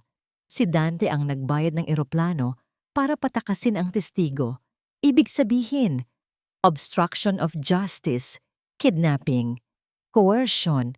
Pero paano nila makukuha ang ebidensya kung nasa loob ng mansyon si Elena? At bantay sarado ito. Elena, madiing sabi ni Ricardo, makinig ka sa akin. Kailangan mong makuha ang kopya ng CCTV footage na yon. Iyon na lang ang pag-asa natin. Sir, nakakapasok lang po ako sa guardhouse kapag nagdadala ako ng kape sa mga gwardya. At nasa master bedroom po ang main server. Nasa kwarto ni Ma'am Isabela. Kaya mo ba? Tanong ni Ricardo. Alam niyang hinihiling niya sa matanda na ilagay ang buhay nito sa panganib. Tumahimik sa kabilang linya. Narinig ni Ricardo ang mabigat na paghinga ni Elena. Para kay Beth, sir. Sagot ni Elena. Ang boses ay puno ng tapang na hindi inasahan ni Ricardo. Para kay Beth. Gagawin ko. Binaba ni Ricardo ang telepono. Tumingin siya sa labas ng bintana. Ang ulan ay tumila na, pero ang langit ay nananatiling madilim. Sev, tawag niya sa abogado. Maganda ka. Pupunta tayo sa korte. Pero wala tayong testigo, Rick. Naguguluhang sagot ni Severino. Inayos ni Ricardo ang kanyang kurbata at isinuot ang kanyang coat.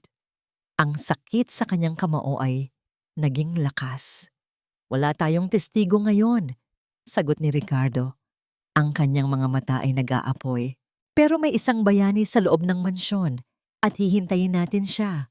Lumakad siya palabas ng pinto, hindi bilang isang CEO, kundi bilang isang ama na handang sunugin ang mundo para sa kanyang anak. Ang tunog ng gavel ay umalingaw-ngaw sa buong sala ng Makati Regional Trial Court Branch 143. Ito ay isang tunog na nagpapatahimik sa lahat. Isang tunog na naghahati sa pagitan ng kalayaan at pagkakakulong. Order in the court, maring sabi ni Judge Arturo Valdez, isang mata ng hukom na kilala sa pagiging istrikto at walang kinikilingan. Nakaupo si Ricardo sa defense table, katabi ni Attorney Severino. Ang kanyang mga kamay ay magkahawak, mahigpit, puti ang mga buko sa sobrang diin. Ang aircon ng korte ay nagyayelo, pero ramdam niya ang pawis na tumutulo sa kanyang likod. Sa kabilang panig, sa prosecution table, nakaupo si Isabela. Nakasuot ito ng isang simpleng puting bestida, walang alahas at manipis lang ang makeup.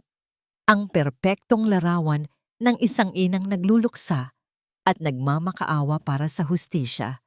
Sa tabi niya ay si Attorney Dante Ramos na nakaupo ng may yabang, tila ba tapos na ang laban at hinihintay na lang ang awarding ceremony. Attorney Ramos, tawag ng hukom. You may proceed with your closing statement. Tumayo si Dante, inayos ang kanyang mamahaling Amerikana at naglakad papunta sa gitna. Tumingin siya sa hukom, tapos kay Ricardo na may ngiting mapang-asar. Your Honor, Panimula ni Dante. Ang boses ay buo at puno ng kumpiyansa. Narinig na natin ang lahat. Nakita na natin ang mga ebidensya, ang mga litrato ng pasa ni Lilibet de Villa, ang mga medical records na nagpapatunay ng kanyang lumalalang kondisyon dahil sa kapabayaan, ang mga testimonya ng mga kasambahay na saksi sa kalupitan ng nasasakdal. Naglakad siya palapit sa witness stand, kung saan nakaupo si Isabela kanina. Si Ricardo de Villa ay isang makapangyarihang tao. Mayaman, maimpluwensya. Sanay siyang makuha ang lahat ng gusto niya gamit ang pera. Pero Your Honor, hindi nabibili ang pagiging ama. Ang hinihiling lang ng aking kliyente, si Mrs. Isabela de Villa ay mailayo ang bata sa panganib. Huwag na nating hintayin na may mangyaring mas masama bago tayo kumilos. Tumingin si Dante kay Ricardo, diretsong-diretso sa mata. Your Honor, ang kawalan ng depensa na magpresenta ng kahit anong matibay na counter-evidence o testigo ngayong araw ay patunay lamang na wala silang maisagot sa katotohanan. Umupo si Dante. May mga bulungan sa gallery. Ang mga reporter sa likod ay mabilis na nagsusulat. Sa itsura ng mga tao, panalo na si Isabela. Tumingin si Ricardo sa kanyang relo. Wala pa rin si Mike. Wala pa rin si Elena. Attorney Severino, tawag ng hukom. It's your turn. Tumayo si Attorney Severino ng mabagal. Hinawakan niya ang balikat ni Ricardo bago pumunta sa podium. Your Honor, sabi ni Severino, sinusubukang patagalin ang bawat salita. We maintain our stance that the allegations are fabricated. Ang mga ebidensya ng prosekusyon ay circumstantial at ano, counsel? Nainip na tanong ng hukom. May ipipresenta ba kayong testigo? O magsusumite na tayo para sa desisyon? Tumingin si Severino kay Ricardo. Umiling si Ricardo. Wala silang choice. Your Honor, sabad ni Dante, tumayo ulit. Halata namang nag-aaksaya lang ng oras ang depensa. Wala silang testigo dahil walang gustong magsinungaling para sa kanila. I move for an immediate ruling on the permanent guardianship case. Napapikit si Ricardo. Eto na, talo na. Itinaas ng hukom ang kanyang gavel. Kung wala nang sasabihin ng depensa, handa na ang korteng ito na mag-blag. Biglang bumukas ang malaking pinto ng korte. Lahat ng ulo ay lumingon. Ang mga pulis ay humawak sa kanilang baril. Sa pintuan, hinihingal at basang-basa ng pawis, nakatayo si Mike. At sa likod niya, nakakapit sa braso niya na parang batang takot na takot pero desididong lumaban, si Yaya Elena. Your Honor, sigaw ni Attorney Severino, biglang nabuhayan ng dugo. Nandito ang aming witness. Hinihiling namin na payagan siyang tumestigo. Napatayo si Isabela, nawala ang kanyang maamong mukha. Nanlaki ang kanyang mga mata at napatingin siya kay Dante. Si Dante naman ay namutla. Objection, Your Honor. This witness was not in the preliminary list. This is a surprise witness, violation of due process. This is a custody hearing, Attorney Ramos, ganting sigaw ni Severino. The paramount interest is the child's welfare. Ang testimonya niya ay kritikal sa buhay ni Lilibet. Tinitigan ng hukom si Elena. Nakita niya ang takot sa mata ng matanda, pero nakita rin niya ang determinasyon. Overruled, sabi ng hukom, sabay pukpok ng gavel. Paupuin ang witness. Naglakad si Elena papunta sa witness stand. Nanginginig ang kanyang mga tuhod. Habang dumadaan siya sa harap ni Isabela, bumulong si Isabela ng isang salita na tanging si Elena lang ang nakarinig. Papatayin kita. Napalunok si Elena, pero hindi siya tumigil. Umupo siya at itinaas ang kanyang kanang kamay para manumpa. Please state your name, sabi ng court clerk. Elena Corpus po. Mahinang sagot niya. Yaya ni Lilibet de Villa simula noong ipinanganak siya. Sinimulan ni Attorney Severino ang pagtatanong. Elena, bakit ka nandito ngayon? Alam mo ba ang panganib na hinaharap mo? Tumingin si Elena kay Ricardo. Ngumiti si Ricardo sa kanya, isang ngiti ng pasasalamat at pampalakas loob. Nandito po ako, sir. Nagsimulang umiyak si Elena. Kasi hindi ko na kayang sikmurain ang ginagawa nila sa bata. Mahal ko si Beth na parang sarili kong anak. Anong ibig mong sabihin? Ang mga pasa ni Beth? Humarap si Elena sa hukom. Hindi po yan galing kay Sir Ricardo. Galing po iyan kay Ma'am Isabela. Nakikita ko po, Your Honor. Kapag wala si Sir, kinukurot niya ang bata. Sinasabunutan. At pinapainom niya ng gamot. Objection! Hearsay! Walang medical expertise ang witness, sigaw ni Dante. Let her finish! Saway ng hukom. Anong gamot, Elena? Tanong ni Severino. Gamot na pampatulog, gamot na pampahina. Narinig ko po sila. Itinuro ni Elena si Dante at Isabela. Narinig ko silang nag-uusap sa library. Nagyayabangan sila. Sinabi ni Attorney Ramos na bayad na si Dr. Mendres na pinalayas na nila ang doktor para walang makapagsalita. Umingay ang buong korte. Nagkagulo ang mga reporter. Lies! All lies! Sigaw ni Dante. Nawawala na ang composure. Your Honor, this is preposterous. Isang katulong lang siya. Binayaran siya ni Ricardo para gumawa ng kwento. May ebidensya ka ba, Elena? Tanong ni Attorney Severino. Dahan-dahang dinukot ni Elena ang isang maliit na bagay mula sa kanyang bulsa. Isang digital voice recorder. Luma na ito. May mga gasgas, pero gumagana. Noong nagsimula akong maghinala, lagi ko na pong dala ito, sabi ni Elena. Naka-record po dito ang nangyari sa kwarto ni Beth noong isang gabi. I-play ang recording, utos ng hukom. Tinangka itong harangin ni Dante. Your Honor, anti-wiretapping law. Hindi pwedeng gamitin yan. This involves the abuse of a minor counsel. I will allow it provisionally to determine probable cause regarding the child's safety. Madiing sagot ng hukom. Inilapit ni Elena ang recorder sa mikropono. Pinindot niya ang play. Ang katahimikan sa korte ay napalitan ng static noise. Tapos, narinig ang boses. Boses na kilalang kilala ng lahat. Boses ni Isabela. Sa recording. Uminom ka na. Lecheng bata ka. Huwag ka nang mag-inarte. Kapag hindi mo ininom to, sasabihin ko sa papa mo na sinaktan mo na naman ang sarili mo. Tunog ng batang umiiyak at umuungol. Sige, umiyak ka. Walang makakarinig sa'yo. Walang maniniwala sa isang pilay at pipi na katulad mo. Akin na ang lahat, Beth. Ang bahay na to, ang pera ng papa mo. At kapag tapos na ako, itatapon kita sa ampunan kung saan ka nababagay. Tunog ng isang malakas na sampal. Click! Tumigil ang recording. Ang katahimikan sa loob ng korte ay nakabibingi. Mas mabigat pa sa katahimikan noong simula.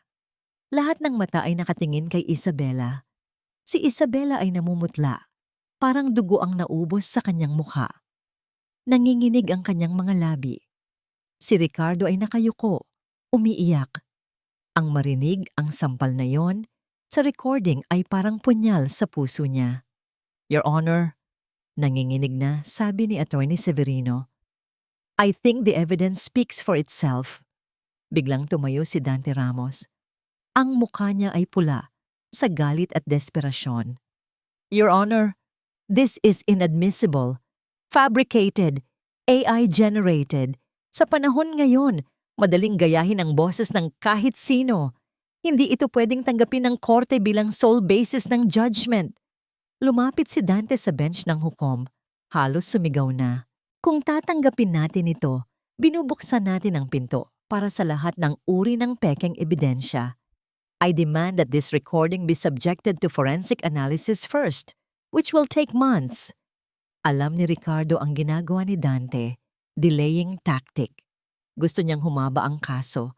Gusto niyang makalaya pa rin si Isabela habang sinusuri ang recording. At sa mga buwan na yon, marami pang pwedeng mangyari kay Lilibeth. Tumingin ang hukom kay Ricardo. Baka sa mukha ng matandang judge na naniniwala siya sa recording, pero bilang alagad ng batas, tinitimbang niya ang argumento ni Dante tungkol sa admissibility at authentication. Mr. De Villa, sabi ng hukom, direktang kinausap si Ricardo at hindi ang abogado nito. Tumayo si Ricardo. Yes, Your Honor? The recording is compelling, nakakabahala. Pero tama ang punto ng prosecution tungkol sa authentication. Kung ito lang ang hawak ninyo, kailangan ko munang ipagpaliban ang desisyon hanggat hindi ito na-verify ng mga eksperto. Ibig sabihin, mananatili ang status quo. Status quo. Ibig sabihin, nasa poder pa rin ni Isabela si Lilibeth. No. Bulong ni Ricardo. Hindi pwede.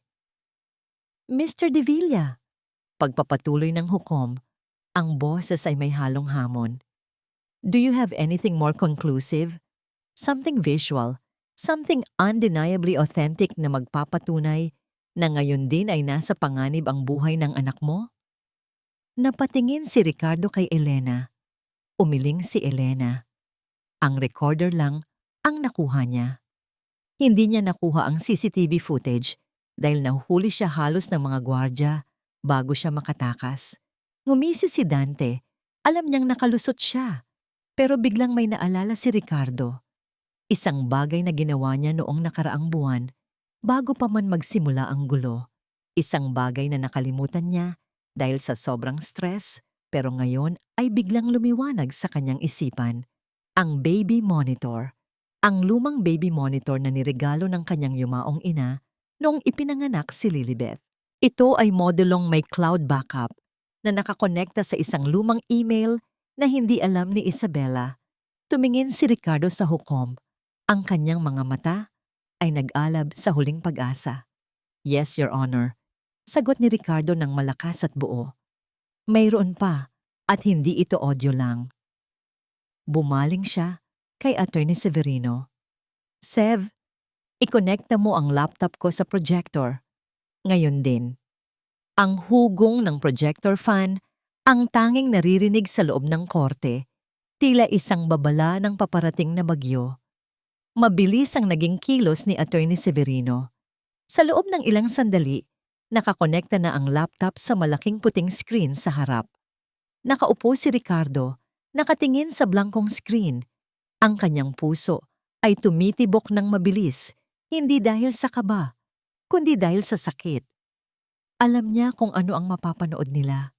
Napanood na niya ito kagabi habang hinahalungkat ang cloud storage. At kahit ilang beses pa niyang ulitin, ang kirot ay hindi nababawasan. De Villa, tawag ng hukom, ang boses ay seryoso at walang pasensya. This better be relevant. Huling pagkakataon na ito, tumango si Ricardo. Opo, Your Honor. Bumaling siya kay Severino at tumango. Pinindot ng abogado ang play. Ang puting screen ay napalitan ng isang grainy, black and white na video footage. Malinaw ang timestamp sa itaas. October 28, 11:45 p.m. 2 gabi bago ang insidente sa pool. Ipinapakita sa video ang kwarto ni Lilibeth.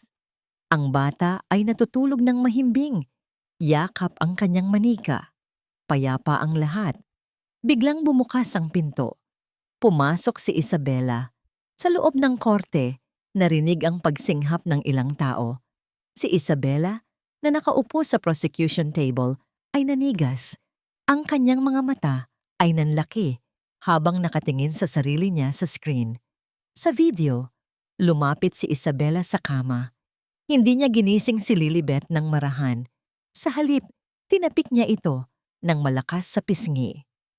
Gising! Mariing utos ni Isabela sa video. Ang audio ng baby monitor ay malinaw.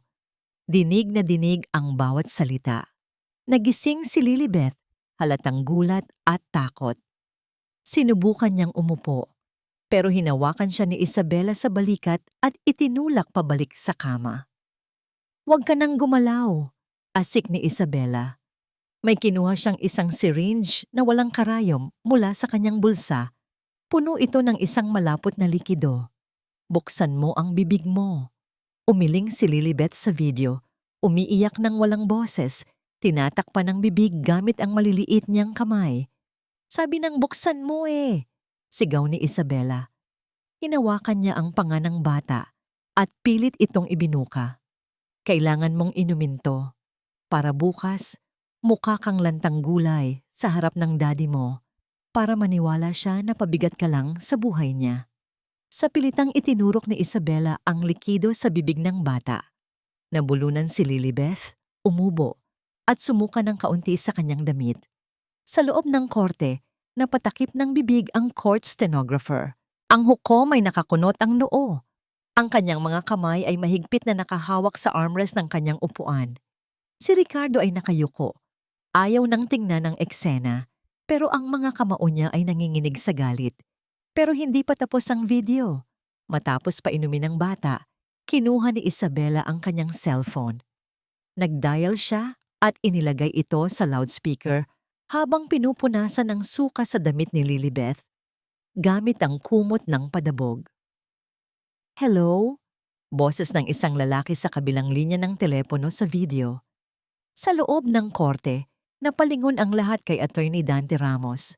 Ang boses sa video ay hindi mapagkakamalan. Iyon ang parehong boses na kanina lang ay nagmamalaki at nambabatikos sa harap ng podium. Ang parehong boses na ngayon ay nanginginig sa takot habang nakaupo sa prosecution table. Nagpatuloy ang video. Oo, Dante! Sagot ni Isabela sa video habang sinusuklay ang buhok ng umiiyak na bata ng marahas. Nainom na niya. Sigurado ka bang hindi ito madedetect sa blood test bukas? Don't worry, babe. Sagot ng boses ni Dante sa speakerphone. Malinaw, kampante, at puno ng yabang. Aris took care of the charts. Ang lalabas sa result ay muscle fatigue, hindi drugs. By next week, sa atin na ang bata. At kapag nakuha na natin ang full custody at ang trust fund, pwede na nating itapon ang pilay na yan sa kahit saang institusyon na gusto mo. Tumawa si Isabela sa video. Isang tawang nakakapangilabot. Good. Dahil sawang-sawa na akong magpanggap na nanay sa batang ito. Sawang-sawa na akong amuyin ang bahay na to. Click. Natapos ang video. Nag-fade to black ang screen. Sa loob ng ilang segundo, walang huminga sa loob ng korte. Ang katahimikan ay tila ba mabigat na kumot na bumalot sa lahat. Dahan-dahang tumayo si Judge Valdez. Ang kanyang mukha ay hindi na maipinta sa galit. Ang mga ugat sa kanyang leeg ay lumalabas. Tumingin siya kay Dante Ramos, na ngayon ay namumutla at tila ba hihimatayin anumang oras. Pagkatapos ay tumingin siya kay Isabela, na nakatulala sa screen. Ang kanyang mga mata ay nanlalaki sa horror ng pagkabunyag. Attorney Ramos, basag ng hukom sa katahimikan. Ang boses niya ay mababa, pero umaaling-awngaw sa takot. May sasabihin ka pa ba tungkol sa authenticity ng ebidensya? Sinubukan ni Dante na tumayo. Sinubukan niyang ayusin ang kanyang kurbata. Sinubukan niyang magsalita. Your Honor, Sit down! Sigaw ng hukom, kasabay ng isang napakalakas na pukpok ng gavel na halos bumasag sa kahoy na patungan nito. This court has seen enough. Madiing deklarasyon ng hukom. Hindi lang ito pang-aabuso sa bata. Ito ay isang konspirasya para linlangin ang hustisya. Isang insulto sa batas na sinumpaan mong protektahan, Attorney Ramos. Bumaling ang hukom sa court sheriff at sa mga pulis na nasa loob. Sheriff, arrest Mrs. Isabela de Villa and Atong Dante Ramos immediately. I am holding them in direct contempt of court, and I am ordering the prosecutor to file criminal charges for child abuse, frustrated parricide, and conspiracy against these two individuals right now. Nagkagulo ang korte. Ang mga reporter ay nagkukumahog na kumuha ng litrato. Ang mga tao sa gallery ay nagbubulungan at nagtuturo. Mabilis na lumapit ang mga pulis kay Dante. Hindi na nakapalag ang abogado. Parang nawalan ng buto ang kanyang mga tuhod habang pinupusasan siya. Ang kanyang yabang ay tuluyang gumuho, pinalitan ng hiya at takot. Pero si Isabela ay iba. Nang hawakan siya ng pulis sa braso, nagwala siya. Bitawan niyo ako. Tili ni Isabela. Ang kanyang maamong muka ay tuluyan ng nasira. Lumabas ang tunay na anyo, ang halimaw na nakita ni Ricardo sa pool, ang halimaw na nakita ni Lilibet sa video. Nagpupumigla siya habang kinakaladkad palayo sa mesa. Ang kanyang buhok ay naging gulo-gulo. Ang kanyang mga mata ay nanlilisik habang nakatingin kay Ricardo. "Kasalanan mo to, Ricardo." Sigaw niya. Ang kanyang boses ay puno ng lason. "Kasalanan mo. Kung minahal mo ako, kung hindi mo inuna ang letseng batang yan, hindi sana tayo aabot sa ganito. Akin dapat ang yaman na yan. Akin." Tahimik lang na nakatingin si Ricardo sa kanya. Nakatayo siya sa tabi ni Atty. Severino. Walang galit sa kanyang muka, tanging awa. Awa para sa isang taong kinain ng sariling kasakiman. "Hindi sa'yo ang yaman, Isabela." Mahinahong sagot ni Ricardo. Kahit hindi na ito marinig ng babaeng nagwawala. "At lalong hindi sa'yo ang anak ko."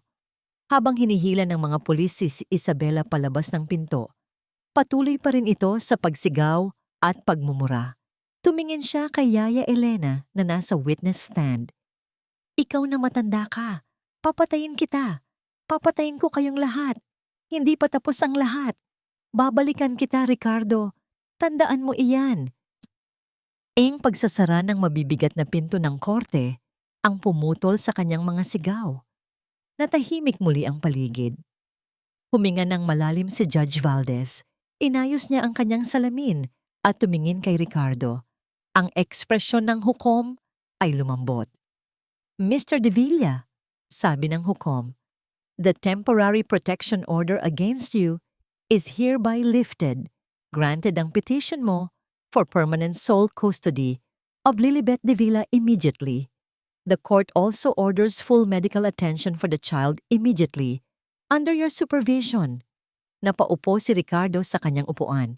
Napahawak siya sa kanyang muka at humagulgol. Hindi ito iyak ng sakit. Ito ay iyak ng isang taong nakawala sa isang mahabang bangungot. Naramdaman niya ang kamay ni Attorney Severino sa kanyang likod. Tinatapik-tapik siya. Naramdaman niya ang yakap ni Yaya Elena na lumapit sa kanya. Tapos na. Nanalo sila. Hindi dahil sa pera. Hindi dahil sa kapangyarihan. Nanalo sila dahil sa katotohanan. Paglabas ni Ricardo ng korte, sinalubong siya ng liwanag ng araw at ng flash ng mga kamera. Pero hindi niya pinansin ang media. Naglakad siya ng diretso. Ang kanyang hakbang ay magaan. Kinuha niya ang kanyang telepono at tinawagan ng ospital kung saan naroon si Lilibeth. Bantay sarado ng mga tauhan ni Mike. "Hello, Mike." Bati ni Ricardo. Ang luha ay tumutulo pa rin sa kanyang pisngi. "Sir Rick," sagot ni Mike sa kabilang linya. Masaya ang boses. "Nabalitaan na namin. Congratulations, sir." "Salamat, Mike," bulong ni Ricardo. Tumingin siya sa langit. "Pakisabi kay Beth. Pauwi na si Papa. Pauwi na ako." Iba na ang ihip ng hangin sa mansyon ng mga De Villa. Kung dati ay amoy floor wax at mamahaling pabango ang sumasalubong sa sinumang papasok, ngayon ay amoy pancakes at mainit na tsokolate na. Ang dating tahimik at malamig na bahay ay pinununan ng liwanag ng araw na tumatagos sa mga nakabukas na bintana. Sa garden, kung saan dati ay nangyari ang bangungot sa tabi ng pool, iba na ang eksena ngayon. Tinakpan na ang pool at ginawang isang malawak na play area na may malambot na damuhan. Nakaluhod si Ricardo sa damuhan, pawis na pawis. Hindi siya nakasuot ng suit o mamahaling relo. Nakasuot lang siya ng simpleng t-shirt at shorts. Ang kanyang mga kamay, na dati ay pumipirma lang ng tseke, ay nakalahad ngayon, naghihintay. Sa di kalayuan, nakatayo si Lilibeth.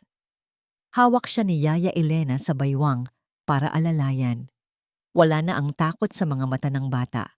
Wala na ang pamumutla dulot ng mga gamot na pilit na ipinainom sa kanya noon. Ang pisngi niya ay may kulay na, at ang kanyang buhok ay maayos na nakatali. "Sige na, anak," pag-aalo ni Ricardo. Nakangiti ng malapad. "Kaya mo yan. Punta ka kay Papa." Tumingin si Lilibet kay Ricardo. Dati, ang tingin niya sa ama ay puno ng pagkalito at distansya. Ngayon, ang tingin niya ay puno ng tiwala. Dahan-dahang binitawan ni Yaya Elena ang bata. Sige na, Beth. Nakaabang si Papa. Huminga ng malalim si Lilibeth. Ang kanyang mga binti na pinalakas ng ilang buwang therapy at tamang nutrisyon ay nanginginig pa rin ng kaunti. Pero hindi dahil sa sakit, kundi dahil sa effort. Isang hakbang. Good job! Sigaw ni Ricardo, pumalakpak. Isa pa anak. Ilang buwan na ang nakalipas mula nang matapos ang kaso. Maraming nagbago. Si Isabela at Dante ay nabubulok na ngayon sa kulungan habang hinihintay ang hatol. Ang kumpanya, ipinasa muna ni Ricardo ang posisyon ng CEO sa kanyang trusted COO. Na-realize niya na ang kumpanya ay kayang patakbuhin ng iba. Pero ang pagiging tatay ni Lilibeth? Walang ibang pwedeng gumawa noon, kundi siya lang. 2 hakbang. Napangiti si Lilibeth. Isang ngiting umaabot sa mata. Isang nangiti na matagal nang ninakaw sa kanya. Papa! Pautal-utal niyang sabi. Bawat pantig ay tagumpay. 3 hakbang. Biglang nawalan ng balanse si Lilibeth. Pero bago pa man siya bumagsak sa damuhan, nandoon na si Ricardo. Mabilis pa sa 4:00, nasalo niya ang anak. Nagtawanan silang dalawa habang nakahiga sa damuhan. Kinikiliti ni Ricardo ang anak at humahalakhak si Lilibeth. Isang tunog na musika sa pandinig ni Ricardo at ni Yaya Elena na nanonood sa gilid habang nagpupunas ng luha sa tuwa.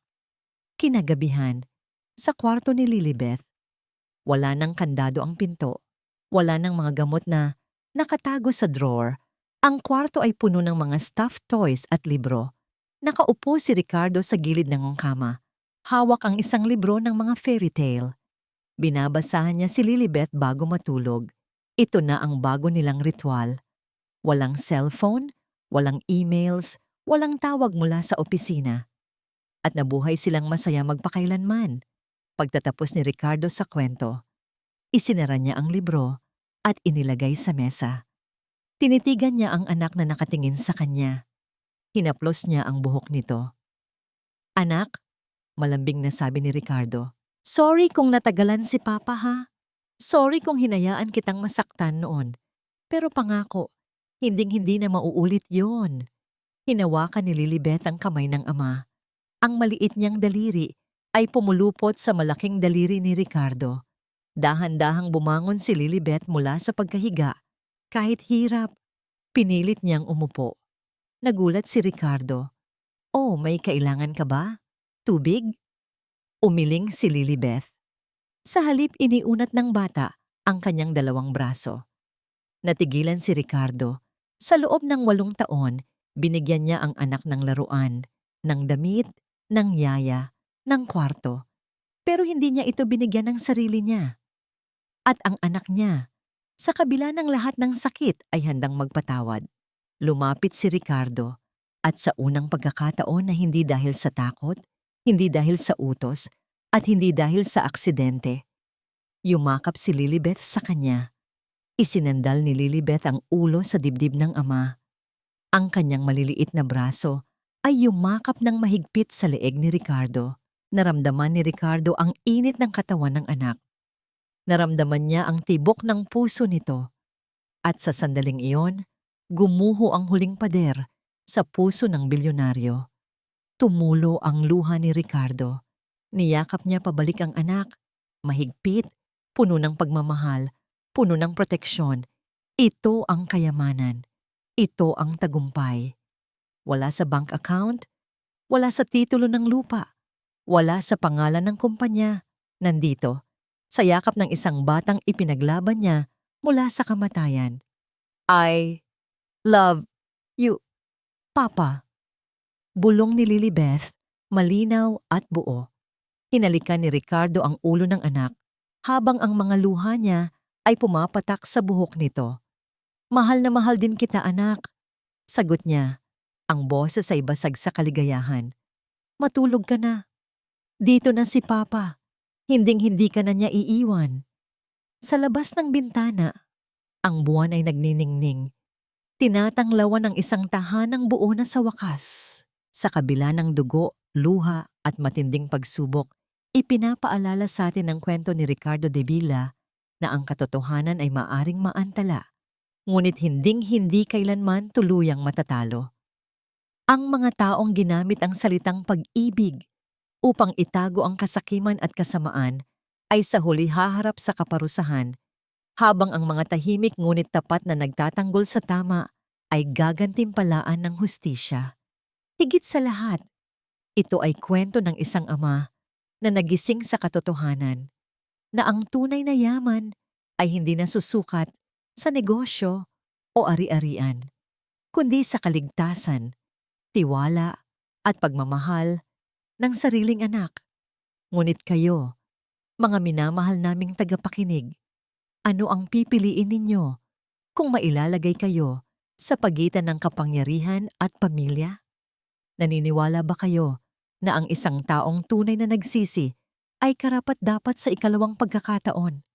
Maraming salamat sa patuloy ninyong pakikinig at pagtitiwala sa aming mga kwento. Sana, sa gitna ng inyong pinagdaraanan, maramdaman ninyo na may kasama kayo. Kumusta po kayo ngayon?